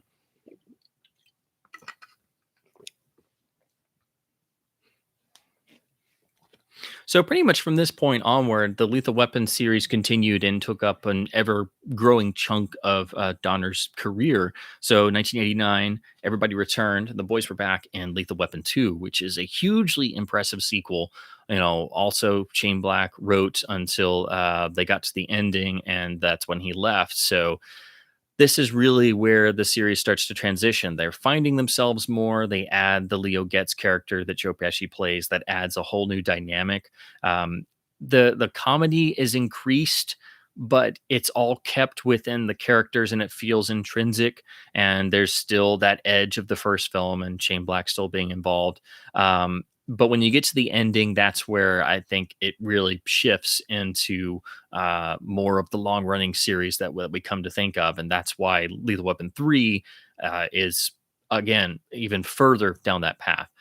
Jeffrey Boehm came on and did the rewrites and would, of course, go on to write Lethal Weapon 3. And of course, he also wrote on Indiana Jones and the Last Crusade in 1989. So you're getting another writing voice in, but Lethal Weapon 2 is still such a blast, and easily the second best film in the series. It's so much fun, and again, we're still with our characters and the relationship established and formalized by the first film, but here we get to see them in action and where they've gone from there. So we've had the foundation properly laid of the first film, and now we're just getting to have more fun in that world without having to worry about, oh, well, this is Murtaugh, and we got to establish him all over, and we got to establish Riggs all over. Here we get brief reminders at the beginning to remind us, because it's been 2 years, and then we get to see where they've gone from that point. Again, that's the key. And the villains are really well done, with the whole notion of the South African embassy and the corrupt diplomats hiding behind diplomatic immunity, which is a notion that's been used many times in thrillers and literature and film, but they do it very well here, and it was a very topical subject at the time as well in the news. So it also fits with that, and it's never too heavy-handed, and it doesn't overdo the comedy. And again, it's just beautifully well made, and one of the great film sequels. It just really is. It almost equals the original. I don't think it quite hits that same full on classic status maybe, but it's damn near close, and is again easily the best of the three sequels. So this is the very common Warner letterbox release of the theatrical cut, using the full cover this time. Looks really great, very frameable. Transfer's pretty good on here. Here they would switch to scope and remain that way for the rest of the film. So only the first film is not in scope. This has the original Dolby Stereo mix. This film also was released in 70 millimeter blow up prints. So just like on one, if you were to compare this to the DTS DVDs or Blu-rays, it's going to sound a bit puny, but it's still very serviceable in what you would have heard in the standard 35 millimeter release. So it's cool we have it here as a digital PCM. So this is still a fun way to watch it. But again, I do really like it's really just one scene. It's like 1 minute and a half long scene, and then one extra little bit about Murtaugh's car, I believe, that gets added in the director's cut of 2. And I really like those bits. So I wish they just kept them in. I mean, it's like less than 5 minutes total, but got to get that runtime down. And of course, the theatrical cut is here on Blu-ray, and the improvement over the very first Blu-rays they did of the Lethal Weapon films which were atrocious. The very first Lethal Weapon 1 and 2 were early Blu-rays for Warner Brothers. Avoid them like the plague. They have terrible encoding. So these were major upgrades, and it took till like this only came out like 2010, so it took years to get them. So this is still a great set to have, but I like having this, the director's cuts with full bitrate DTS, and having the LD as well.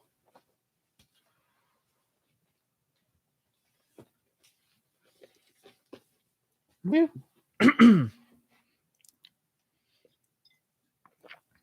I know I saw earlier. I know I'm drinking a Virgil's root beer, but yeah, I usually have my ginger ale. I just didn't have one cold, so I know it's a slight change. I'm betraying my ginger ale art, but so make sure I totally always lose my train of thought. All right, so and then we move on to 1992, where Donner again does essentially a double punch. First came Radio Flyer, which again is a film I haven't seen since I was a kid. Really, I think we saw it on cable or something. And that really has a contentious history because it had a very long production process.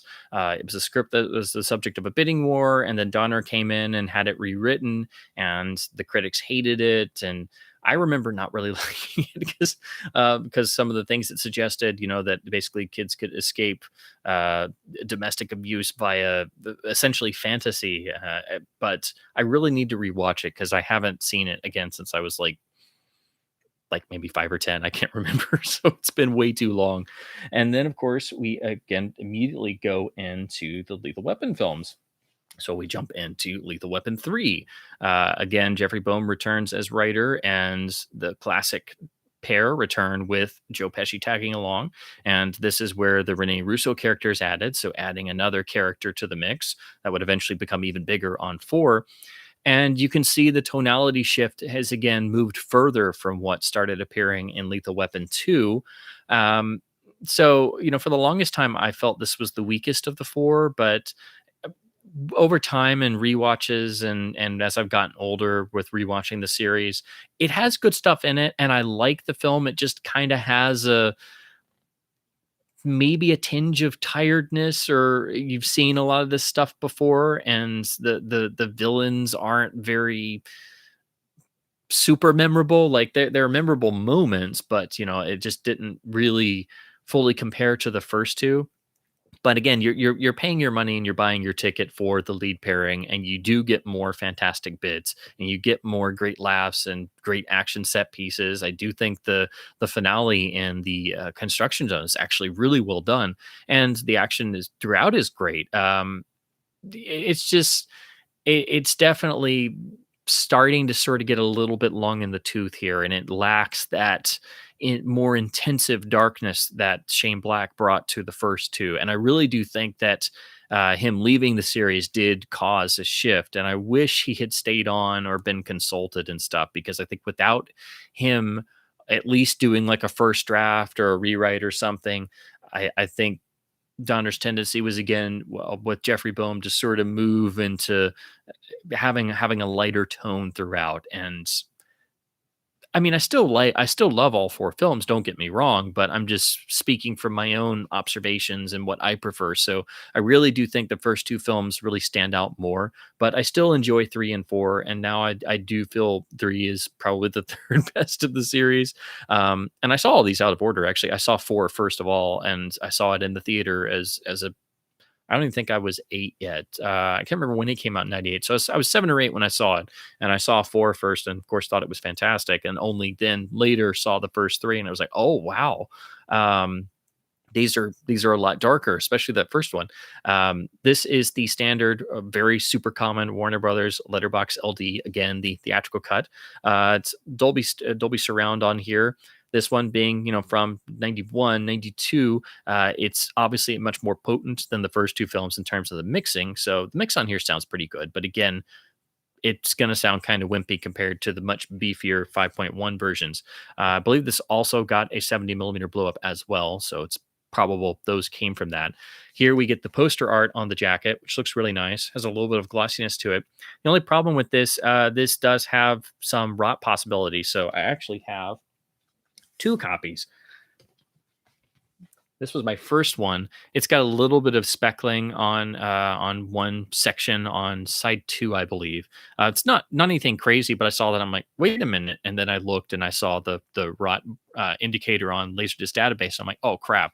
And then later on, I got a lot that included a perfectly minty copy. So I don't know. I still have my I forgot I still have my original one, but it's super common, so you can find this practically anywhere for a buck or two.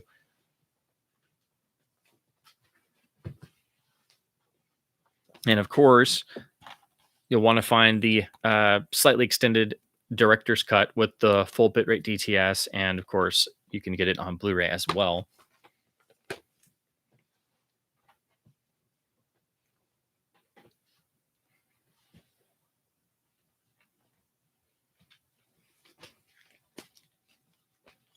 Then next came another picture with Mel Gibson that I just rewatched for the first time in ages, and I was totally surprised at how good it was and how much there was stuff in there that I had just forgotten about. That, of course, is the feature adaptation of the classic Western series Maverick that also co-stars the original Maverick himself, James Garner. What's interesting about this, it was written by William Goldman, so there's tons of little gems of like revisionist westerns scattered throughout, but in a film that's happy to be a western. It's not trying to be Unforgiven. It's not trying to be a revisionist western. It's enjoying being a western, and it's so rare to get that. Even then, but especially now, it's even rarer. But since this was written by William Goldman, you get little nuggets of things that come right out of a revisionist western sprinkled in with some nods to the original show and a nice finale that does have a nice plot twist here and there. I forgot how enjoyable this was, and so I rewatched this after Lady Hawk. I'm going through all my Donner discs sort of at random, and I hadn't seen this since, oh gosh, ages ago. This is the really nice, super common Warner letterbox pressing. Transfer on here is actually pretty darn good, and the audio, well, it's just ProLogic Dolby Surround. It's nice and boomy, so I do recommend picking this up. And Mel just shines. I think he and Donner established such a actor director rhythm. They wound up making 6 films together, and he just his charisma just jumps off the screen throughout the whole film. Of course, yes, he's the lead, so he's carrying the film, but he's great. Jodie Foster is excellent, and James Garner is excellent as always. So yeah, this is just a heck of a lot of fun. It is a bit long, but you don't really mind it, I think, because it is just an enjoyable picture. It takes a maybe takes a little while to get going. The opening, 15 minutes, 15 to 20 minutes, or maybe a little on the slowish side, but it picks up very quickly, and it sort of allows you to start getting into the world. And that way it just then becomes a fun ride to go along with. So it's fun to come back to and revisit every once in a while. I also have the Snapper Case DVD. This was an early Warner Brothers DVD, so it's just literally porting the Laserdisc master. And to be honest, it doesn't look as good. It's got some edge enhancement and some early DVD crumminess, but it's anamorphic at least. That wasn't something you got every day then, but you do get a nice little inner. It's a flipper disc, so it has unfortunately a pan and scans version on the other side, which you wouldn't ever want to watch. And then the reverse art there. It has come out on Blu-ray, but unfortunately with no extras or anything. But I would be very interested to see what this looks like in HD. I was wanting to get it anyway. It's been on my wish list, but now since I've rewatched this, I really want to, actually go and look at it again. But the other thing is this was shot by Vilmos Zsigmond, so it has a really beautiful look to it, which even comes across on the Laserdisc transfer. So it cleaned up pretty well.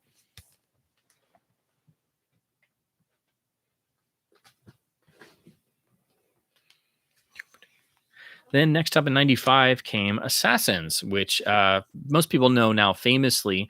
This was written by the Wachowskis very early in their career, and Donner came on, and the film was rewritten extensively. And the Wachowskis hated the results so much, they wanted their name taken off, which they weren't successful at, and then vowed ever after to basically direct their own scripts, which wound up leading to Bound and eventually The Matrix. And of course, Joel Silver wound up producing this and remembered them, and that's one of the reasons why he wound up backing The Matrix very early on and getting that film sold to Warner Brothers. So that's what most people know the film for now, and the very dated usage of technology. But I have to say it's been ages since I've seen this, so this will be the next Donner film that I rewatch. This is the standard Warner Brothers letterbox release. Pretty nice glossy front jacket, I have to say. Unfortunately, this is when they were doing the whole game of we're not going to put AC3 on some discs. So this is just Pro Logic, Dolby Surround, but the Japanese version has AC3. So there you go. This is also out on Blu-ray as well. I remember liking this enough back in the day. I've seen it several times, but that's it's always on cable, and I've seen it on TV a number of times. But it's been a long time since I actually sat down and watched it.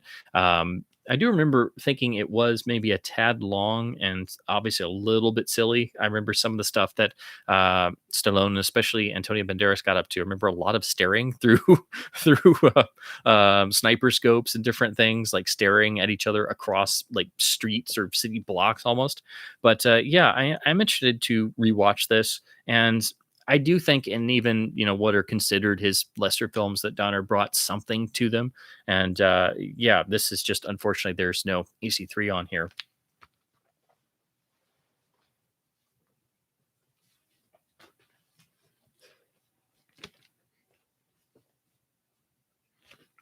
So next up in '97 came the next film that Donner did with Mel Gibson, which is '97's Conspiracy Theory, which actually is, I think, an underrated little thriller. It's not perfect, but it's a film I really enjoy coming back to every once in a while. This is the really nice Warner Brothers letterbox laserdisc. It's got the original Dolby Digital sticker on the cover here with the original poster art. I would like to get this on Blu-ray. I just haven't gotten to yet.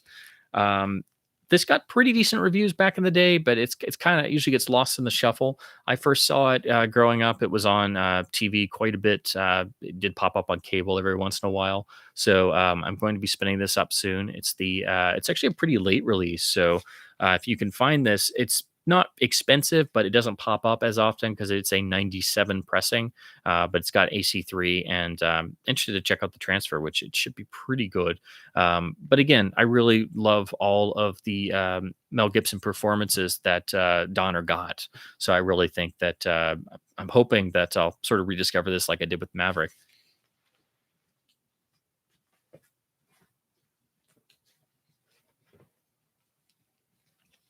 And of course, we come to 1998's Lethal Weapon 4, which wound up closing off the series. Try and get the glare off if I can. I guess I'll have to angle it a little bit like this. So, this was the final film in the franchise in 1998. Of course, I guess everybody kind of went in thinking that way, since it made sure to give everybody a closure and a happy ending, which always sort of annoys me a little bit because it's a little too pat. Um, there's still things I like in here, and of course, it was the first film I saw in the series, so I have nostalgia for seeing it in the theater and enjoying the antics that Murtaugh and Riggs get up to. Um, I like some things in it, and I like how they're playing around with age a bit more because, of course, the fourth film, we are 11 years after the first film, so now, of course, Riggs is getting older. Um, it is in places it does get a little bit cheesy in that term, like especially with the how they play up Riggs getting too old. It's that there are some things like that that are a bit much. And as you can see on here on the cover, we have an even more expanded cast of characters now. So now the time is further divided away from our original pair of heroes. So there's a lot of people that have to, get their two bits in and get their scenes in, and it is a bit of a mixed bag, but it still at least gives us a sort of send off for the original characters. And it has some dark moments to it. And of course, is most notable for really introducing Jet Li to American audiences. And I mean, he's fantastic in this. He has virtually little to no dialogue, and he just oozes and radiates menace. And again, Donner is able to really convey such an incredible presence for the villain, and thus Jet Li comes across as a very formidable villain, even though the final denouement, the fight is a bit unbelievable, obviously. But this was Jet Li's sort of American breakthrough for U.S. audiences, and was one of the building blocks that helped him jump into a pretty substantial career here in the U.S. And again, he's absolutely fantastic. Again, with practically no dialogue. This is the pretty hard to get Laserdisc. It is a very late release, coming in '98. Has AC3 and, of course, PCM Pro Logic as well. This film has a really nice '90s 5.1 mix, so it gets nice and boisterous in all the right places. It's spread over three sides, and it does include the really essential Pure Lethal documentary, where in between little clips of Danny Glover talking to you like you're on the set, it's got actual deleted scenes that from the original films that aren't available anywhere else. They did finally port this to DVD, and it's in the Blu-ray box, but you can get it here with PCM audio if you're a geek like that, like I am. The transfer here is really, really well done. It does look better than the first DVD, which again has a lot of early DVD yuckiness. But yeah, this is pretty cool to have if you can get it. It did take me a long while to get this and not pay some like $25 price. This is the hard one to get of the four films on LD without question. The other three, you can get two and three for like a buck or two. One letterbox will take you a little while because you usually find the older 133 transfer, but trying to get this guy, this will take you quite a while. I have the standalone pressing somewhere, the original Snapper Case DVD. I just forgot to pull it. But of course, you get that same disc replicated here in the four film favorites. But since the original is a flipper disc with the Pure Lethal documentary on the other side, that's not here. So I had this first, and then I had to go and buy that Snapper Case. And then I got the laser disc. And then, of course, I got the Blu-ray set, where Lethal Weapon 4, being the newest film of the four, probably looks the best. And again, you get lossless 5.1 here, which sounds great. But the LD is no slouch. It's got a nice AC3 track to it. So four is still, if I watch all four together, I watch the whole series. So I will be spinning these pretty soon once I do all the other Donner films. But I still enjoy things in four. I still like it. It's something I think the least of the four. I think I can safely say that now. I used to flip flop between three and four, but I still have great fondness for it. And at least we got, a sort of send off for Briggs and Murtaugh. I still hope Lethal 5 happens. I think there's gas in the tank. I think it should have happened a long time ago. And I was excited for Donner coming back, whether he wound up actually directing it or not, either way. But again, with now his passing, there's no telling how that's going to go. But, it could happen. You never know.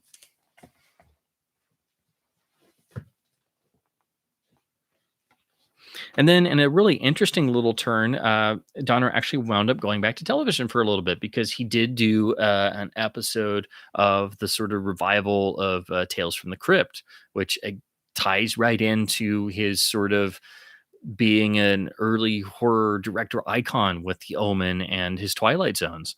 And then after that, he did his next to last feature, which I have here on DVD, which didn't have a super great reputation. But that's 2003's Timeline, based on the, I believe it's Michael Crichton did the original story. Yeah, based on Crichton's original novel.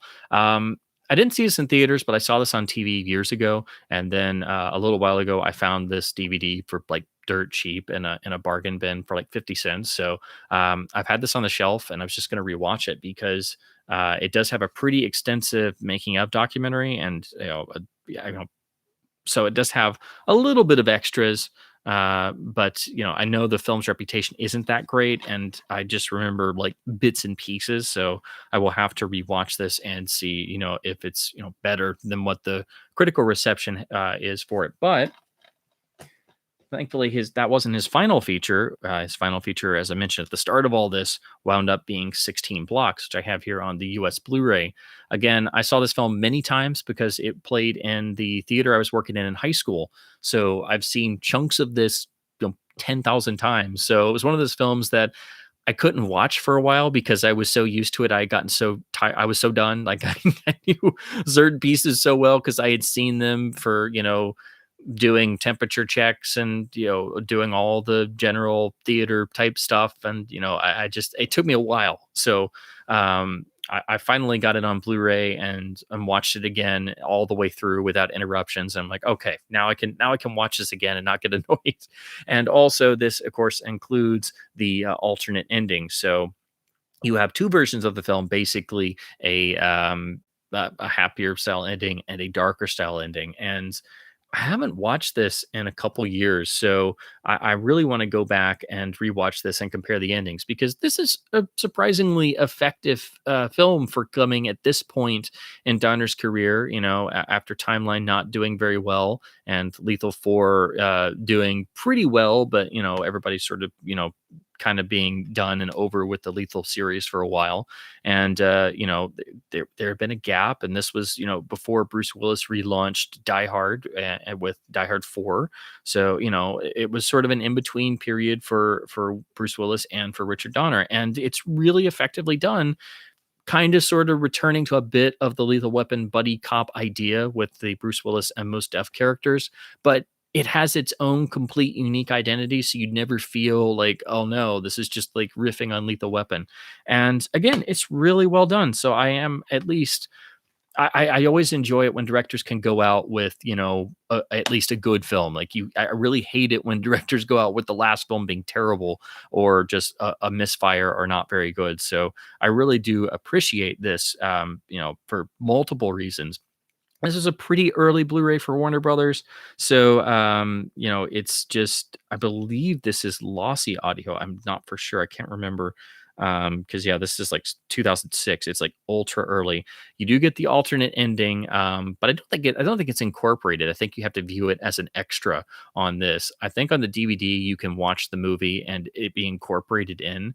And I've heard apparently the European Blu-rays are that way as well. So I don't know. I might try and find one of those, but does have deleted scenes as well with Donner commentary on them and the trailer. So at least it's got a little bit of extras, but nothing super crazy, nothing like a full blown special edition. But yeah, you can get this very cheap, and it is very underrated. So I do recommend this.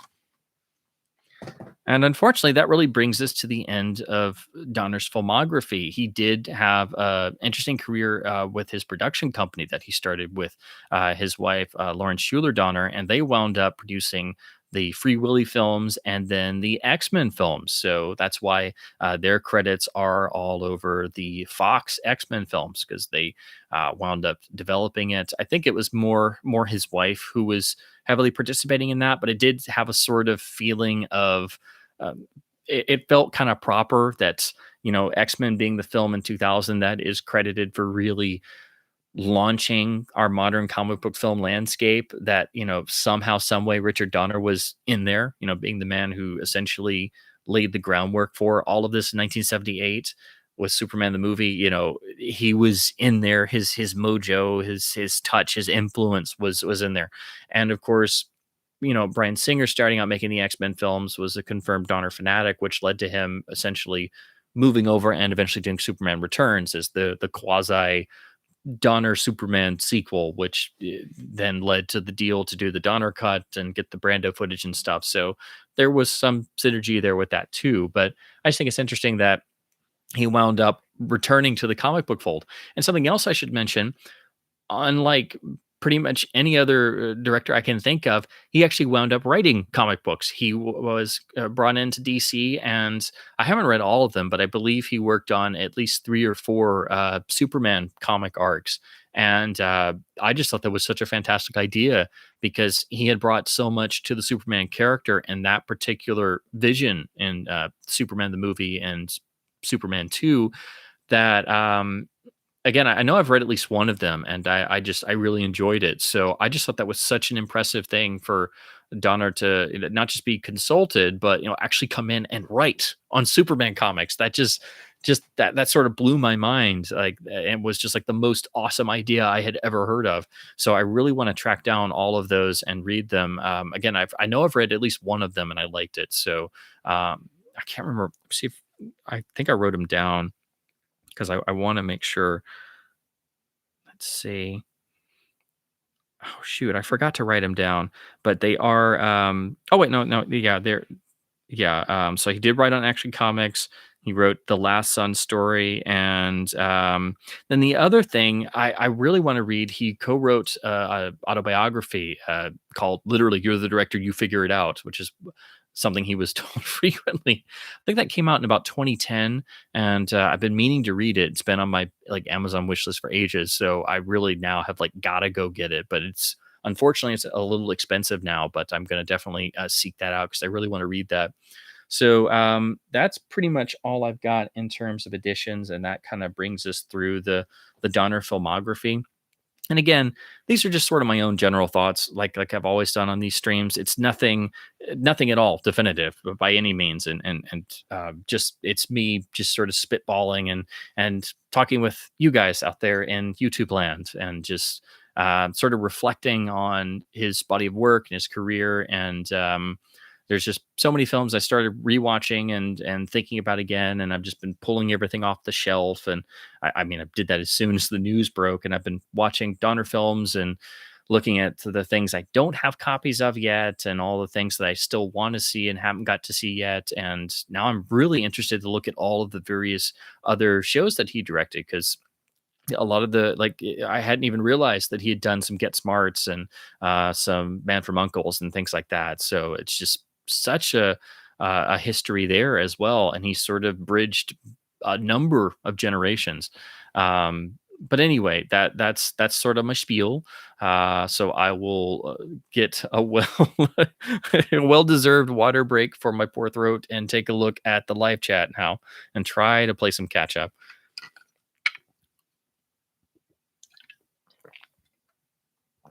Okay.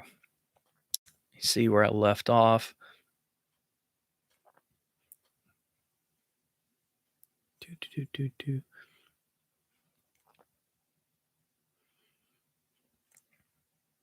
It's always the hardest thing trying to find where you left off in the live chat.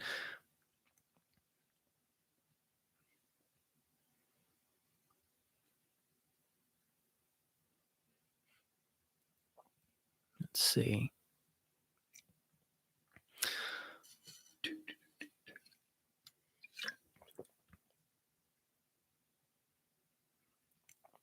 Okay, I think I'm about in the right place.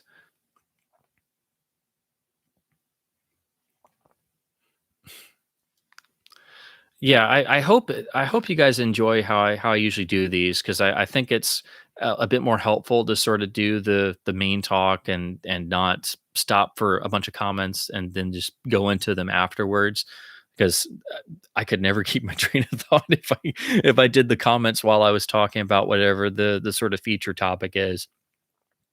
Okay, I think. All right, yeah, I think I'm about the right place now. Okay, and as always, if I miss anybody's comments, my sincere apologies. I try to get to everybody's and try to make sure I cover everything, but it's always easier said than done, and then you lose your place and the live chat jumps and everything. So again, if I miss anybody, my humble apologies. Oh, there it is. Yes, there's Brian saying yes. I have a root beer. Sorry. I don't really like root beer, but I really like Virgil's, and they're like the side brand of the Reed's ginger ale. So I kind of jump back and forth. Again, this is of course not sponsored by anybody. Let's see. Okay, some talk about the upcoming Peter Jackson Beatles documentary. There's a lot of Beatles stuff in the air right now, and you have the McCartney interview documentary series. So Apple always does a really great job of they get a lot of Beatles stuff in the air at the same time to get everybody thinking about it. So everybody's like, "Well, yes, we want a new remaster or something." Yes, down are doing some Man from a number of Man from Uncle episodes. Yep.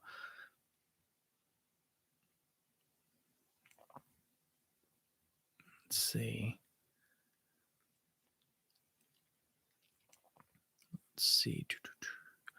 See, Jordan's here. Hello. Thank you. Thank you for the compliment. Thanks for dropping in. Let's see. Da-da-da. Will sort of kind of getting a little cooler on the Lethal Weapon films as you get older. That's understandable. Again, it's kind of like everybody likes to talk about Die Hard all the time now, and I think Lethal Weapon's sort of going to have a cultural rediscovery after a certain point, kind of like Die Hard did. It's starting to creep in a little because people are now remembering, oh yeah, Lethal Weapon is also technically a Christmas movie too, so you can watch them both. You know, let's see. Vincenzo watched The Omen a lot as a as a youngster. Yes, yes, the boy looks very demonic. Absolutely. Elvin's there. Hey, man. Goldsmith, as Zach says, Goldsmith should have won the Oscar for Chinatown. Yes, absolutely. Yes, should have done a Bond score. Yes, that's been one of my crazy fan dreams for years, like going in the what ifs, like one of my top ones, like number one, Dalton's third Bond, number two, Goldsmith did a Bond score, because that would have been, oh my God, like, oh man, no. Be still my beating heart. Wow. That would have been a match made in heaven. I don't know why it didn't happen. Because if they weren't doing scores with John Barry, and there was the sort of thing where he couldn't do License to Kill because he was ill, I think, at the time, and then there was the 6-year gap, and then they wound up using Eric Serra because of Leon the Professional, and then they almost went with Barry on Tomorrow Never Dies, but then the deal fell through rather sadly, and then that's when David Arnold came in, but Goldsmith could have easily come in there at some point. He could have done License to Kill, and I do like the Michael Kamen score for LTK. Now, I love it, actually. But Goldsmith could have done Goldeneye. No pun intended. That would have been interesting. He could have done Tomorrow Never Dies for sure. But yeah, he would have been so excellent for Bond. I still think about it all the time. I think Goldsmith was the composer that got away. Really, I do, for James Bond. I don't know if he would have wanted to do it. Oh no. Okay, I think I'm back now. Sorry, I dropped out there for a second. So let's see.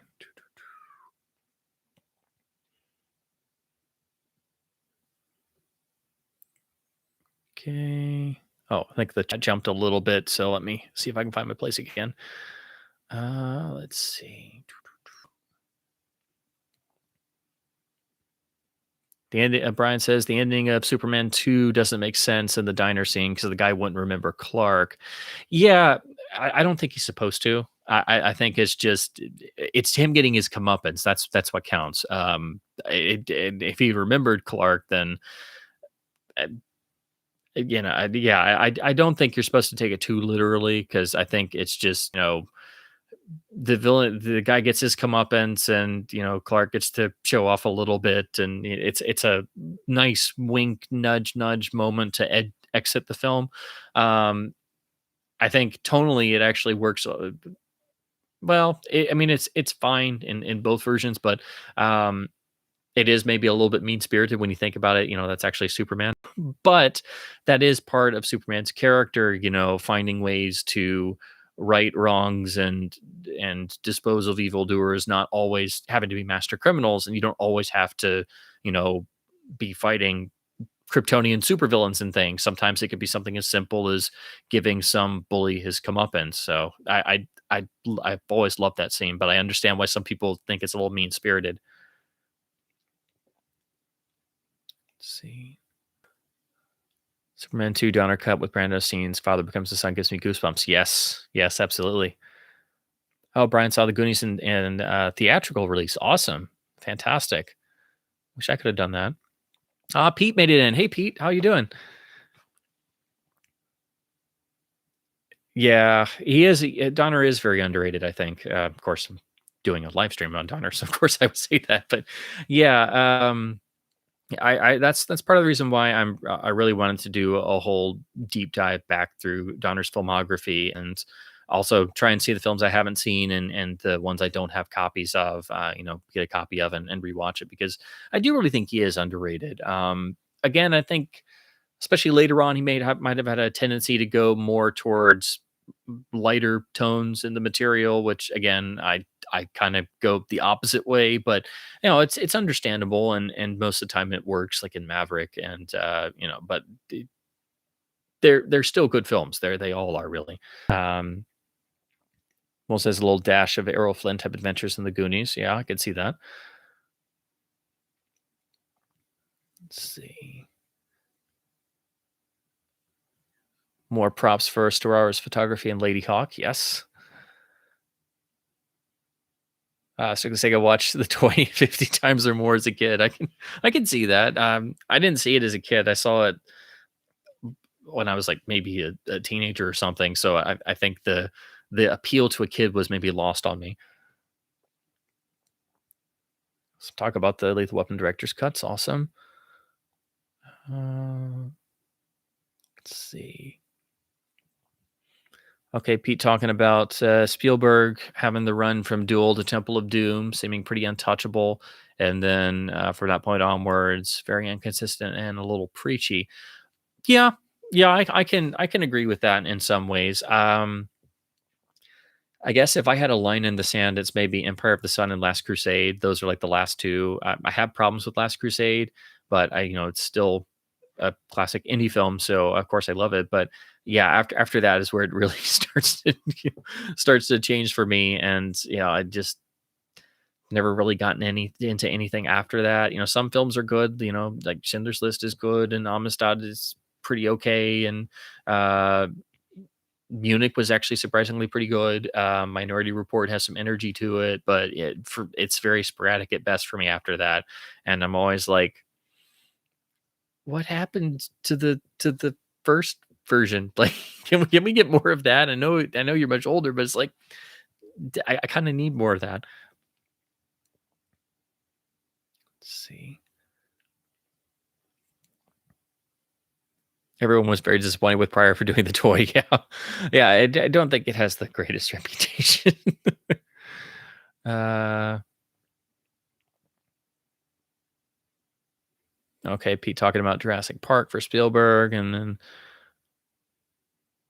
Donner's consistency. Yeah, Donner is definitely, I think a great example of a modern journeyman director, which you really don't have that anymore. Like you do have people that go from project to project, but it's a totally different industry paradigm now. So, even at that point by the 90s, you really didn't have journeyman directors anymore.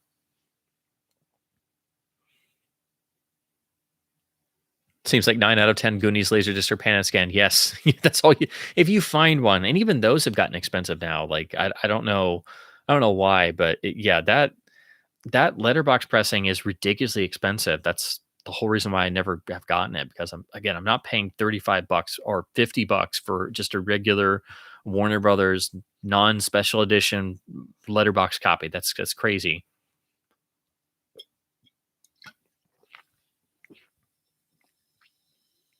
Oh, Sega not a fan of Lady Hawk. Oh man. Oh, watched it not 3 days before Donner passed away and massively disappointed. Oh wow. That those moments always like I've had that happen a few times, and it's just like I'm either thinking about someone or watching something right around the time, and then it's announced that they passed away, and I'm like, well, that's not eerie, is it? Now I feel really weird. And then if I didn't like it, or I was like, man, I wish that was better, then I feel guilty because I'm like, oh no, that's not right. No. Well, maybe try it again in a few years. Maybe it'll grow on you. I was just really surprised because I remember the first time I saw it, it was a long time ago, and I was like, that was okay. And then I rewatched it this time, and I was like, wow, I missed a lot the first time. But again, there's that score to fight against, so I can understand that too. Oh, Will's got the UK lethal box too. Yeah, the trays definitely fall out. Oh gosh, yeah, yeah. Rutger and Lady Hawk. I mean, yeah, he steals everything that isn't nailed down. Absolutely fantastic. Pete on the Lethal Weapon 1 train. Excellent. Oh, it's your favorite Donner film. Yeah, I flip flop because I almost say that too, but Superman 1 is just so it's I mean even it's underrated. Uh-oh. No.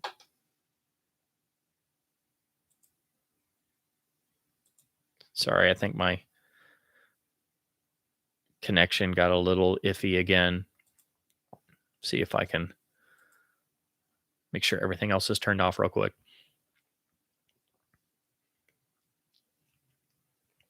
Okay. Hopefully that won't happen again. Sorry about that. Let me see. So yeah, I flip flop. So I'm.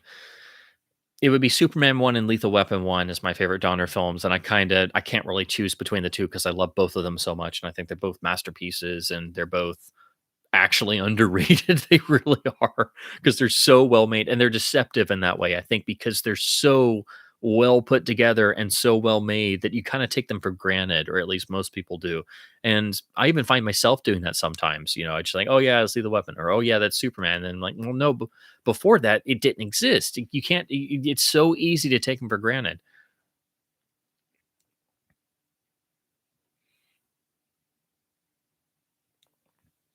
Ryan says, saw Rutger in the Argento Dracula recently. Very uncanny Dracula adaptation, and he turns into a praying mantis and bugs. Oh man. Um, I haven't seen that, but I guess I should. I like seeing anything Rutger ever did. But yeah, that sounds a little a little bizarre. I totally picture him doing that though. All right. More Lethal Weapon talk. Getting into the sequels. Let's see. Oh, I hate it when I'm scrolling through and it moves a little bit. I'm sorry, I keep losing my place. I know it's got to be totally riveting to watch me try to keep up with the live chat and make my way through. Um, okay, Pete. Good with two, like three a little, not into four. That's understandable. Yeah. Ah, oh, you're welcome, Strictly Sega. Yes, getting off of the pan and scan train and getting onto the letterbox path. Yes, original aspect ratio all the way. Yes, although it's so easy to wind up with a ton of pan and scan discs, and then you look and you're like, oh crap. And especially with Warner Brothers, because they just never marked things. At least with the Elite Weapons, with one they put that reissue out, but two, how would you know? You don't know. But at least they did. They will tuck it somewhere on the back. Sometimes, they got your back like 15% of the time.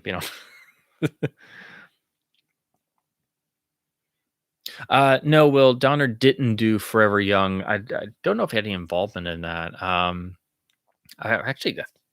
think I may have that on whole D. I can't remember for sure. I haven't seen that one in ages either.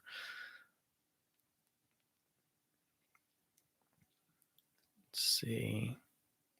Yeah, yeah, I know. Again, sorry, no ginger ale. I accidentally grabbed this instead. It's all I had cold at the time.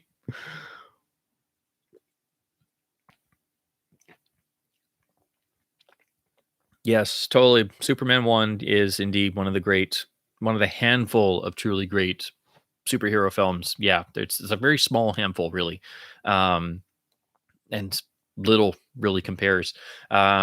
It depends on how much you include, because I think you can really draw the line back further to costumed characters, not necessarily what most people would think of as superheroes.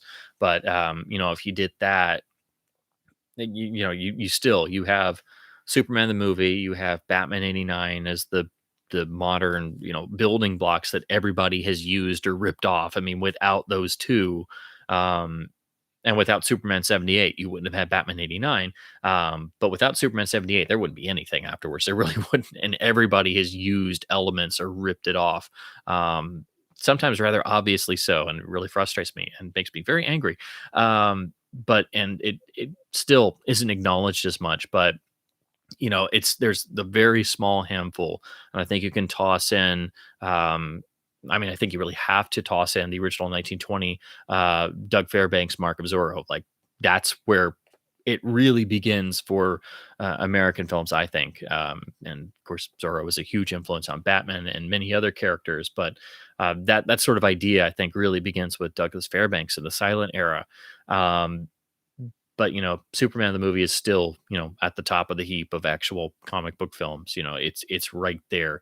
um I think personally, as a giant Batman nerd, I always prefer the Dark Knight, a detective.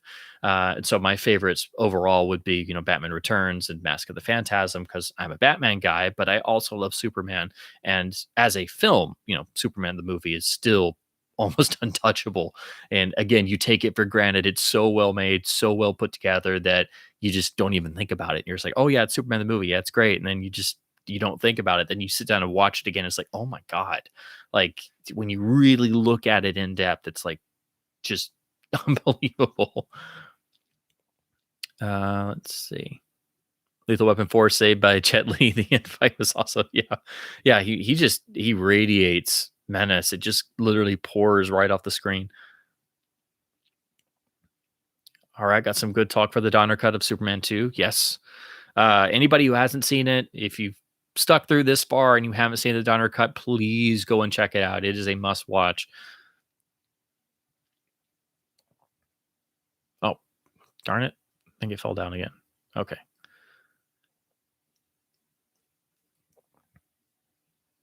Sorry, my live chat jumped again. Right as I got through got to I was getting on a good run, it jumped again. So again, apologies if I miss anybody. So let's see. Try and find my place again real quick. Um, let's see. Who's seeing Maverick back to back with True Lies in the theater? Oh man, that must have been fun. Of course, True Lies with that super ballsy mix it has must have sounded fantastic.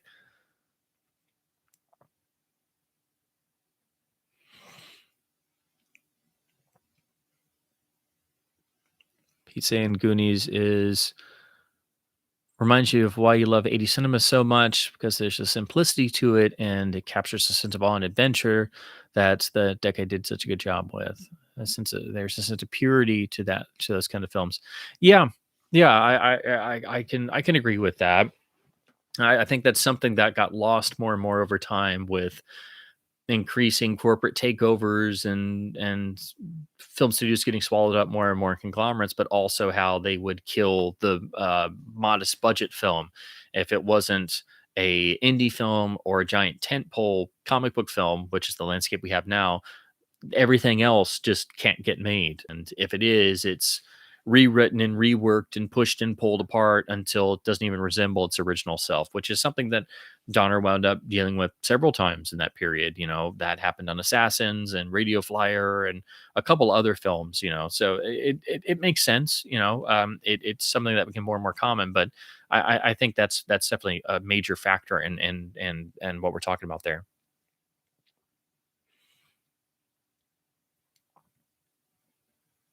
Yes, exactly. And in the Goonies, you're introduced to the characters sort of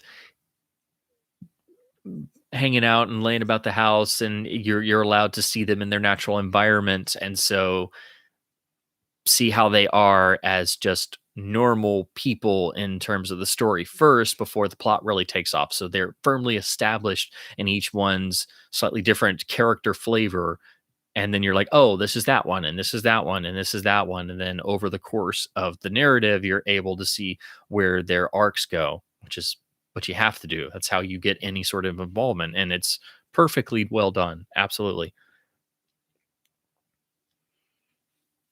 We'll ask about Python. Oh gosh, yeah, I did a whole stream on Python. Uh, gosh, a while ago. It was when Terry Jones passed away, so I did a Python stream, and I did finally get the Flying Circus restorations. So I'm gonna dive into that because I've been wanting to get them ever since they announced them. But I adore the films. Brian's definitely my favorite. I think Holy Grail's a masterpiece, but I think Brian is Python's crown jewel. Like that is the great achievement of Python. It's an absolute masterpiece. I think it's a shame. It's a criminal shame that here in the states, people only know Holy Grail. It just kills me because I can ask about Brian, and it's like I'm in the wrong country because apparently in the UK, everybody everybody understands how awesome Brian is. There are like little pockets of Python nerds here in the states, but unfortunately, most people only know Holy Grail, and it drives me crazy. I love bits of meaning of life. It's just it's as a sketch film, it's just so frustratingly inconsistent because there's great bits in there, but then there's bits that kind of feel like they weren't fleshed out enough, and then there's just some stuff that's really goofy. So it's a mixed bag, and every time I come back to it, I'm like, I just wish it was better. I wish they spent some more time on it.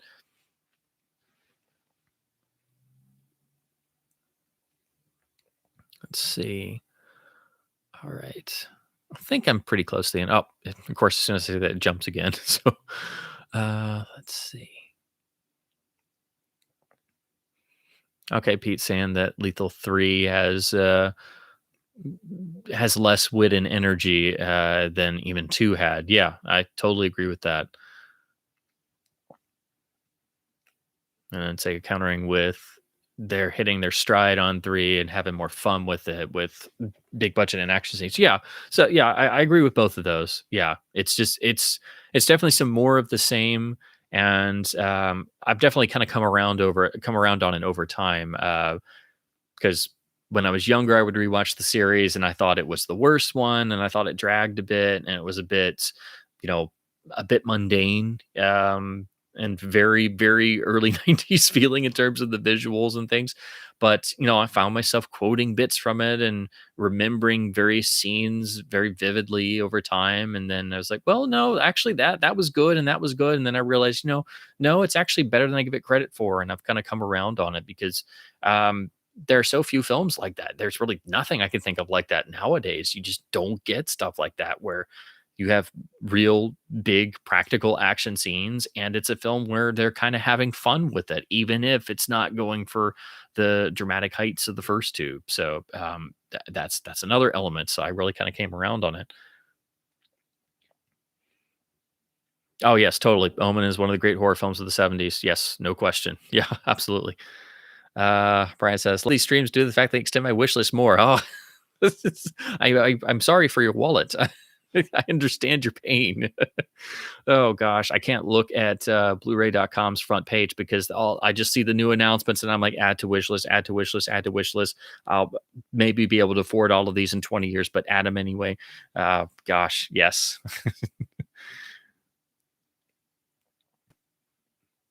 Oh, good. I'm glad I was able to convert you again to full letterboxing. Yes, always original aspect ratio. Yes.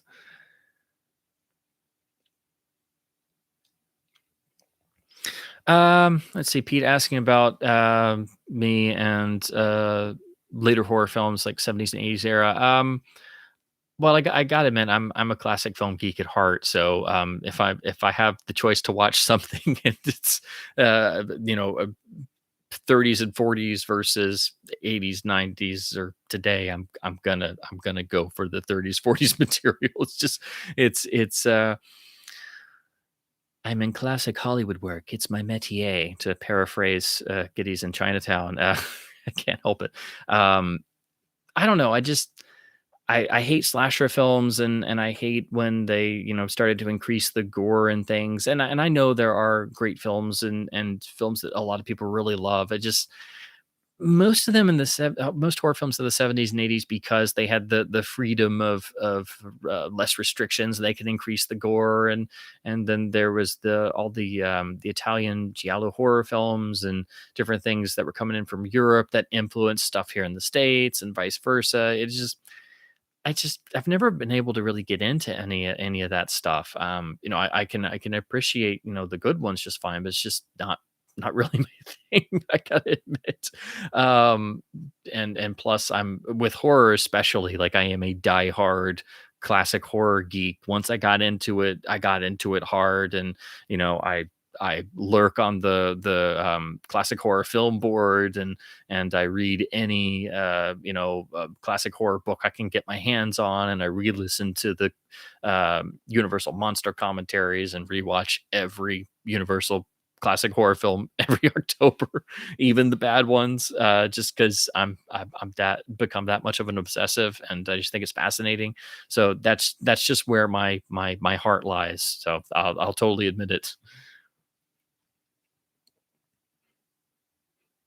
Yeah, James Horner, yeah, he was totally killing it in the 80s. Yeah, especially, starting really with Star Trek II Wrath of Khan. And yeah, he was one of the absolute go-to composers, for the 80s and 90s. Absolutely.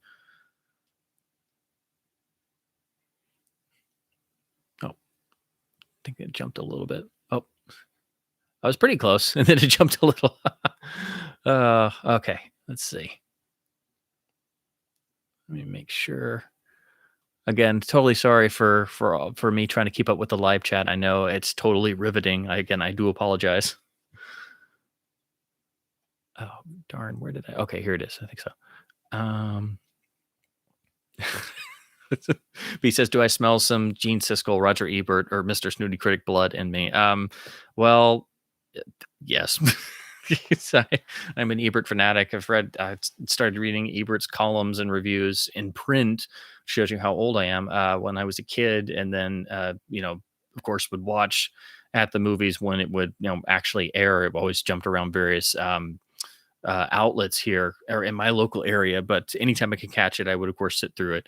Um, but I try to not be snooty. I try to be honest. I also I always try to keep a focus on the actual practical realities of any production, because I think you really have to do that, and that of course influences everything, because it's a miracle getting any film finished. So if it, I always am willing to give people credit just simply for finishing anything. I'm never, if I go and want to absolutely tear something apart, it's for usually other reasons, actual legitimate reasons. But I always try to keep civility in mind, and I try to be very honest and forthcoming with my own findings. But I will admit sometimes maybe I do sound a little snooty. So I guess I try and make it work. Some Vangelis Blade Runner talk, excellent. Um, Yeah, I have been always impressed that Carpenter would do his own scores. Again, that's a aptitude I certainly don't have. But so I can't help but admire that. But yeah, I gotta say, I'm not really a Carpenter guy. I've tried. It's just again not really my thing. But again, he does his own thing, and I appreciate that. And he composes his own scores and directs at the same time, which is just mind-blowingly impressive. But yeah, just I never have gotten into Halloween or the his 82 remake of the thing, or yeah, I've tried. Like, I like Escape from New York, and I like Big Trouble just fine, but it's just it's something, I don't know what it is. There's just something about Carpenter that's always kind of rubbed me the wrong way, and I could never get fully invested as everybody else is, because it seems like if you're a Carpenter fan, you're like a rabid Carpenter fan, and you absolutely love everything he does. And I've never been able to get there, and it's just not my thing, I guess. But yes, totally, totally can appreciate his talents, and really going off the beaten track, and essentially doing Halloween as an independent film and blowing the roof off of everybody's expectations. Yes, I can totally respect that.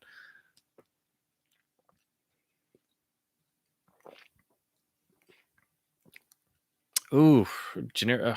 No, no, Pete, it's not a generic question. Top five Donner films, if I had to rank them. Ooh, that's hard. Well, I mean, I adore the Lethal Weapon series so much. So I guess if push came to shove, my rough one would probably be Superman the movie, Lethal Weapon 1, uh, Lethal 2, The Omen, and Lady Hawk, actually. That would probably be my top five. Again, there are a handful that I haven't seen yet, and there are some that I don't have copies of, so I really want to rewatch those. But probably right now, that would probably be my standing for like a rough top five. And yeah, Maverick is really underrated. I was so surprised going back to it. And again, it's a 90s western that it's just a western. It's not a hyper revisionist western. It's not trying to be Unforgiven. It's not trying to be Young Guns. It's not trying to be like hyper flippant in that sort of postmodernist way, like you'd see on things like Quick and the Dead, which is again fine for what it is. But it's literally going out and, oh, it's a western, and it's not you know something. It's literally a western.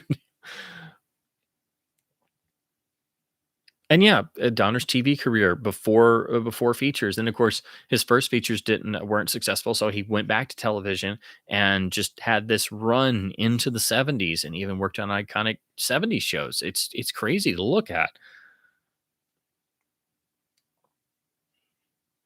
Oh, Will's got the Batman Superman features Blu-ray box. Yeah, that's a. I was impressed they finally did that and just packaged them together. So, oh, it's got the Donner cut of two. Awesome. Yeah, I'm glad they've kept that in print, and they'll keep reissuing it in box sets, because I think it's important for people to be confronted by the Donner cut and look at it and be able to look at both it and the theatrical, the Lester cut, um, to understand what happened. I think it's very important for people to do that, and get just a better understanding overall, because it's just a fascinating thing to study. And both films have their ups and downs. The Donner cut is the consistent tone; it's what we should have gotten in the first place. But again, it is compromised by the materials available, and both versions really are compromised. Hi, Jean Philippe. Thanks for dropping in.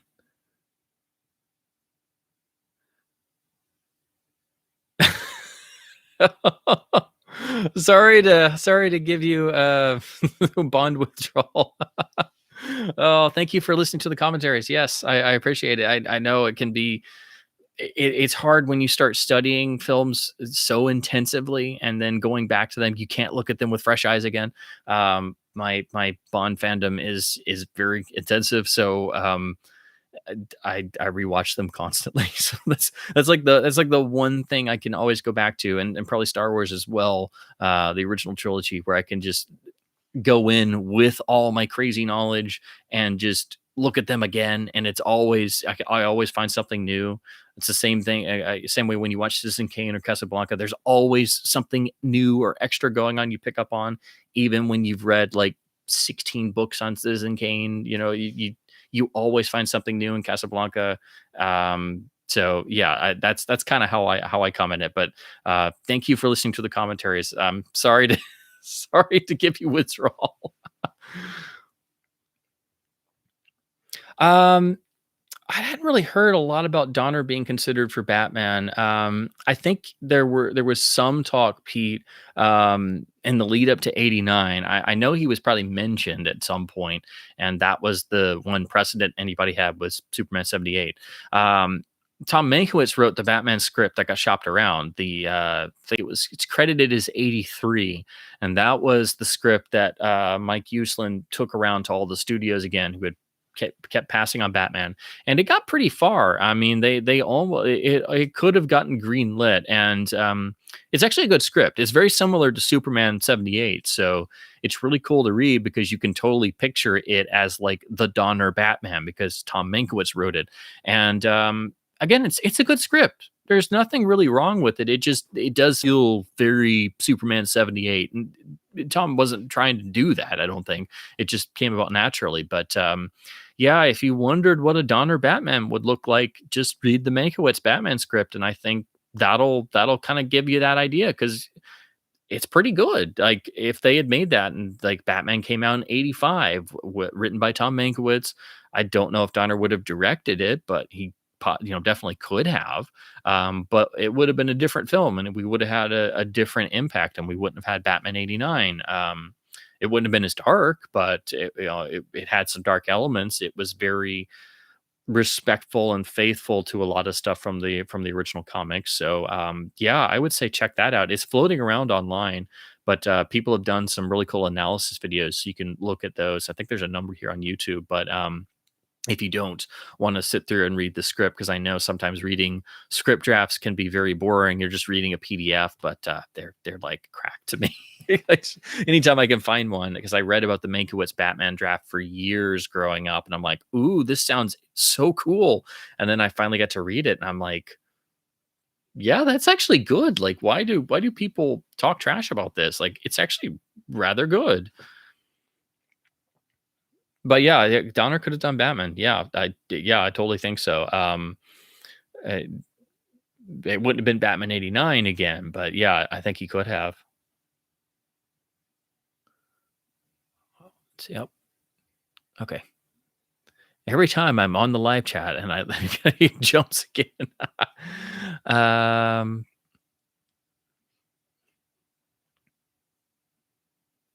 Oh, cool. Pete upgraded his PC hardware. Awesome. Good to hear. A lot more people notice coming out and saying they don't really miss the theater experience that much, and they're saying movies don't have nearly the same sparkle as they used to. Um, are you quoting me? Because it kind of sounds like you're quoting me.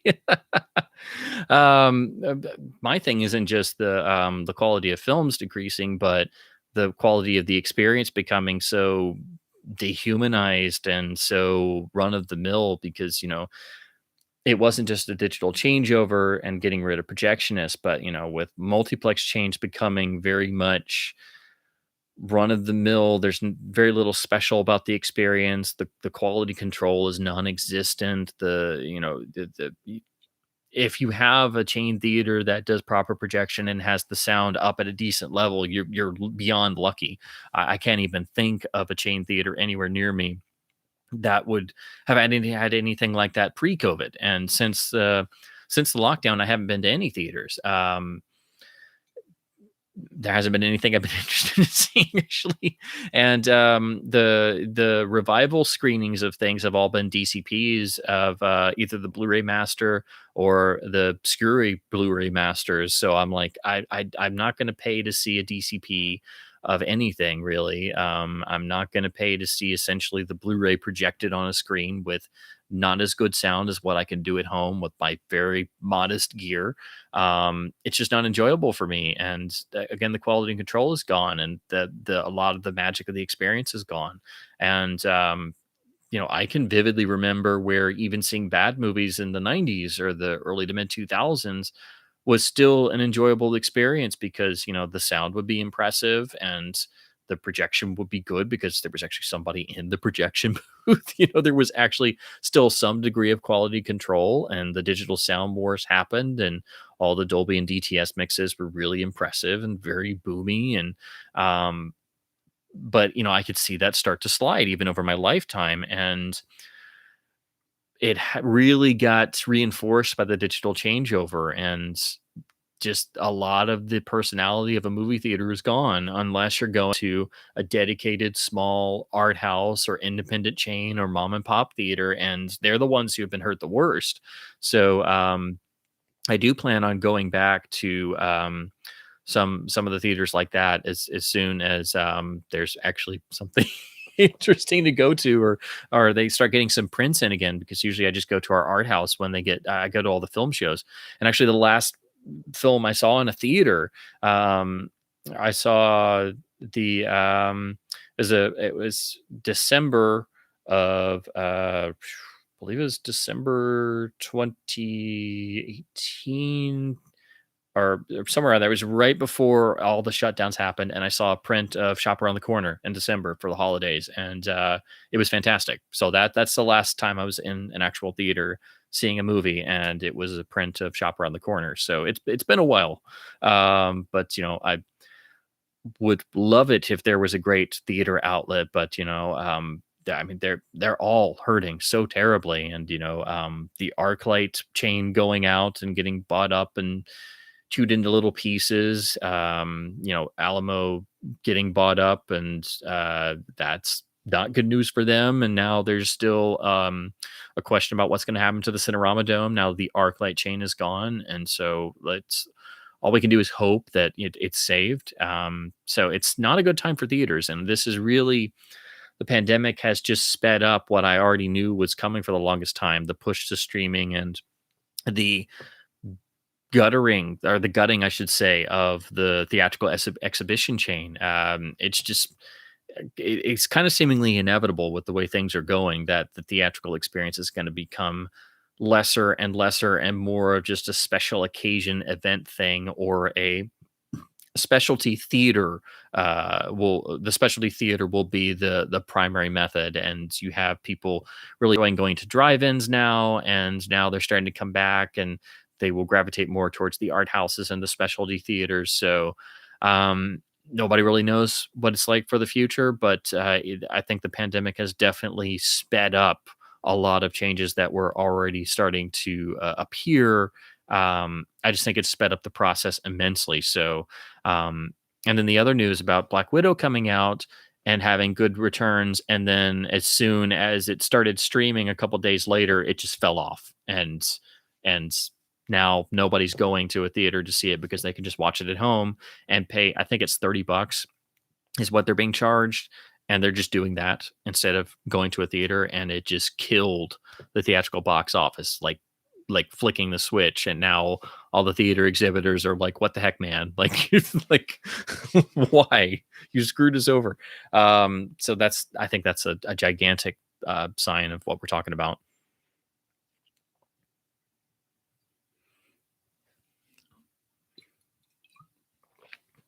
Yes, I am definitely continuing the Bond commentaries. I it's kind of mixed though, because I really I don't have any fondness for the Craig era. I don't think that there's any secret of that. I really can't stand them actually. I try to be diplomatic. I go every time. I buy my ticket. I support Eon, and then I like die a little more inside. Um, but I am doing the unofficial films. I am doing Casino Royale 67 and Never Say Never Again. That was my original plan. But yeah, I still don't know what I could really do with the Craig era, because it would basically be um, like 2 hours plus of me just absolutely like shouting to the heavens and writhing in agony on the floor, or like cringing to death. Um, but yeah, I am definitely doing 2 more. I just it's hard to find the time to have complete uninterrupted and to be able to gather my thoughts to at least some degree. And because I do them in one go through, just one straight shot, which is definitely nerve wracking. But yeah, I've got 2 more in the pipeline. I wanted to already have them done. I'd never meant for the series to take so long, but again, it's hard to find the time and to have the energy too, because I always want to make sure they're entertaining, and it's very difficult to have that level of energy. And again, it is very nerve wracking because I'm always terrified of flubbing something, or screwing something up, because I do them live. I do my little intro spiel, and then I just jump straight into it and then do an outro, and then I blink and it's been 3 hours, and I'm like, oh my gosh, I did it, I did it too long again. Oh no. But yes, I am definitely gonna finish that with the original 2 that I planned. So I'm just glad that you guys are enjoying them. That means the world. I started doing them as a lark with the original Batman films, and I just wanted to see if I could do it really. I just thought, and so yeah, it's just been so rewarding to hear you guys really get something out of them. So thank you so very much for that. Um, Cheap Cinema Channel, hi there. Why do you think there was never a Goonies 2? I feel like Donner would have done it. I just think it's one of those things where it's sort of it was a good idea and nobody just ever put it into motion, and it was apparently discussed a number of times, but it just never went anywhere until I think the sort of Goonies resurgence happened, and everybody's like, "Oh yeah, we really should do that," and it still didn't happen. So I'm sure somebody's going to try and do something with it because it is so popular now, but there's no telling. It could be something that eventually turns up like those awful straight to video Lost Boys sequels in name only. Hopefully not, but yeah, somebody will probably do something with it. I'm sure probably like a reimagining, like they're doing with the next version of Ghostbusters. So yeah, but it definitely won't be a Donner directed Goonies 2. Yes, when you see the Laserdisc mentions and, glimpses and, uh, Siskel and Ebert at the movies, yes. I love the episode where they go to Roger Ebert's sort of his, like, man cave at the time. Like, they go to his apartment in Chicago, and then he takes you down, they go down these stairs, and the guy's following with the camera, and he's got, like, a pretty awesome for the time. He's got like a rear projection TV, some decent front speakers, and a laser displayer. And I think he puts on Raiders of the Lost Ark I can't if I'm remembering correctly, but it's like he's like, this is what you can aspire to. It's not super fancy, but like this is the best you can do in the home at the time. And it's like, yes, laserdisc representation, yes. And they did champion it, and rightly so, because it was such a vast difference. Um, and yeah, as Brian points out, yeah, it does make a difference with film and a projector. I always used to say that you've never quite seen a film until you've seen a print of it, because at 24 frames a second, moving through a shutter and it being actual moving viable material, it gives it a certain breath of life quality. Like it's actually the image is breathing in front of you. And of course, if something goes wrong or a hair gets in the gate, you see that, or it jumps the track, or it's scratched, or the sound warbles for a minute. It's something tangible there, and I do think there is some truth to that. Um, if digital is done right, if it's a 4K restoration of a classic film and it's done perfectly, painstakingly well, the results can be beautiful, but it still doesn't have that same exact tangible quality 100%. When you actually know the difference, you can feel it. At least I think in my own experience. Um, I don't have any like I'm trying to figure out how to say it because I am a film guy. I am a film diehard. Digital technology is not the problem. It's the implementation, I think, is the problem. And I still think there are great advances to be made in digital projection. I think laser projection is a great advancement, but only certain IMAX theaters are doing that. I do think that once everybody changed over to digital, they just kind of stopped advancing their tech. And so that's why most theaters today are still stuck at 2K, which is only slightly above what you get on Blu ray. I think it's ridiculous that 4K didn't become a standard. I think it should be a standard across the board. Of course, that's an expensive thing for most theaters to do, which I also understand. But I think it's ridiculous that only a small handful of theaters are actually 4K capable and project 4K. And you can't even figure out which ones do it. Like you have to actually go there and try to figure out yourself. I think it should be in advertising, just like the old days of 70 millimeter, or like, seeing something is available in IMAX, well, you should have it there as presented in 4K, just like the old days of having the newspaper ads with this theater has Dolby AC3, this has DTS, this is 70 millimeter, this is IMAX. It should indicate if it's 4K, and unfortunately, they don't. Yeah, streaming is kind of totally killed the theatrical market. Yep. Okay, I think I've reached the bottom of the live chat now, so let me get through these. Um, as soon as I said that, there's a new one and it jumps again. Let's see. Oh, my pleasure, Will. I am a diehard classic movie nerd, so I always fully admit it. um, all the great films are already on physical media. No need to go to theater. Unfortunately, I find myself agreeing with that statement all the time. I try to keep the hope open, and I always want to find something that absolutely blows me away, but it usually never does. So, I admit it. I'm mostly an old fogey at heart. I'm a crotchety old man. So, um,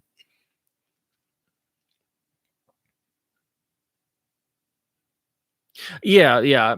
In terms of the Black Widow story, as Pete points out, it was basically amazing when it had as good a business as it did, because the films that have come out with a theatrical window, they far underperformed at what normal numbers would be. But for pandemic numbers, it's like, oh my God, like we didn't think we were going to make any money. And then as soon as that streaming option happens, done, gone. And it's like, are you just trying to rub it in? Like, we already knew this was going to be a fact, but at least give them a fighting chance to at least make some money in theatrical exhibition.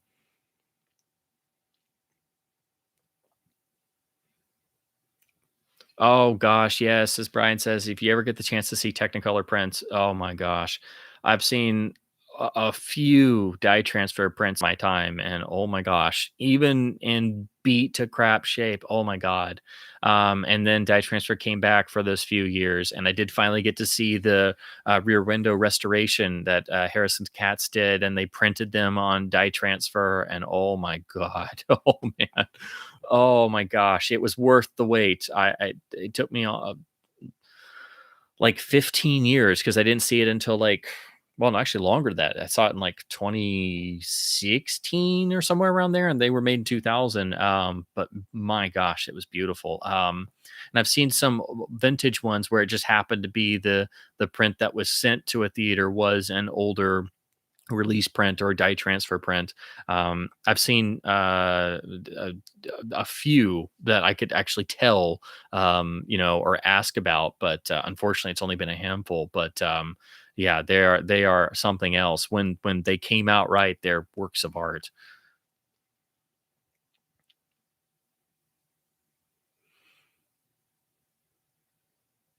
Yeah, it is cool that we can get 24 frames per second in the home now, but it's still kind of weird because TVs don't have shutters in them, and so there's nothing that recreates the shutter and the projector aperture. So that's why motion looks so weird. And then every TV handles motion differently, and none of them handle them as well as a CRT.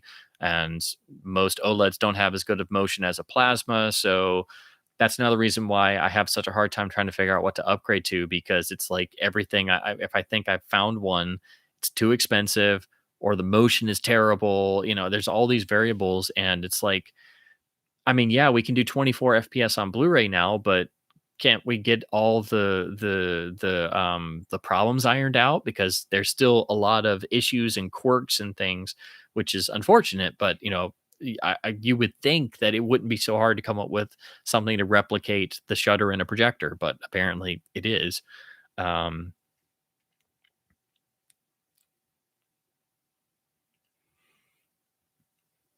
Yes. Oh gosh. Gunfight at the OK Corral. The chemistry between Douglas and Lancaster looks like they're having fun. They're always having fun. Even when it's a serious drama, if you know how close they were, you just have to picture what would happen when cut was called, and all of a sudden the camera stopped turning, and they're probably cracking up about some joke or some obscure joke that only they know or something.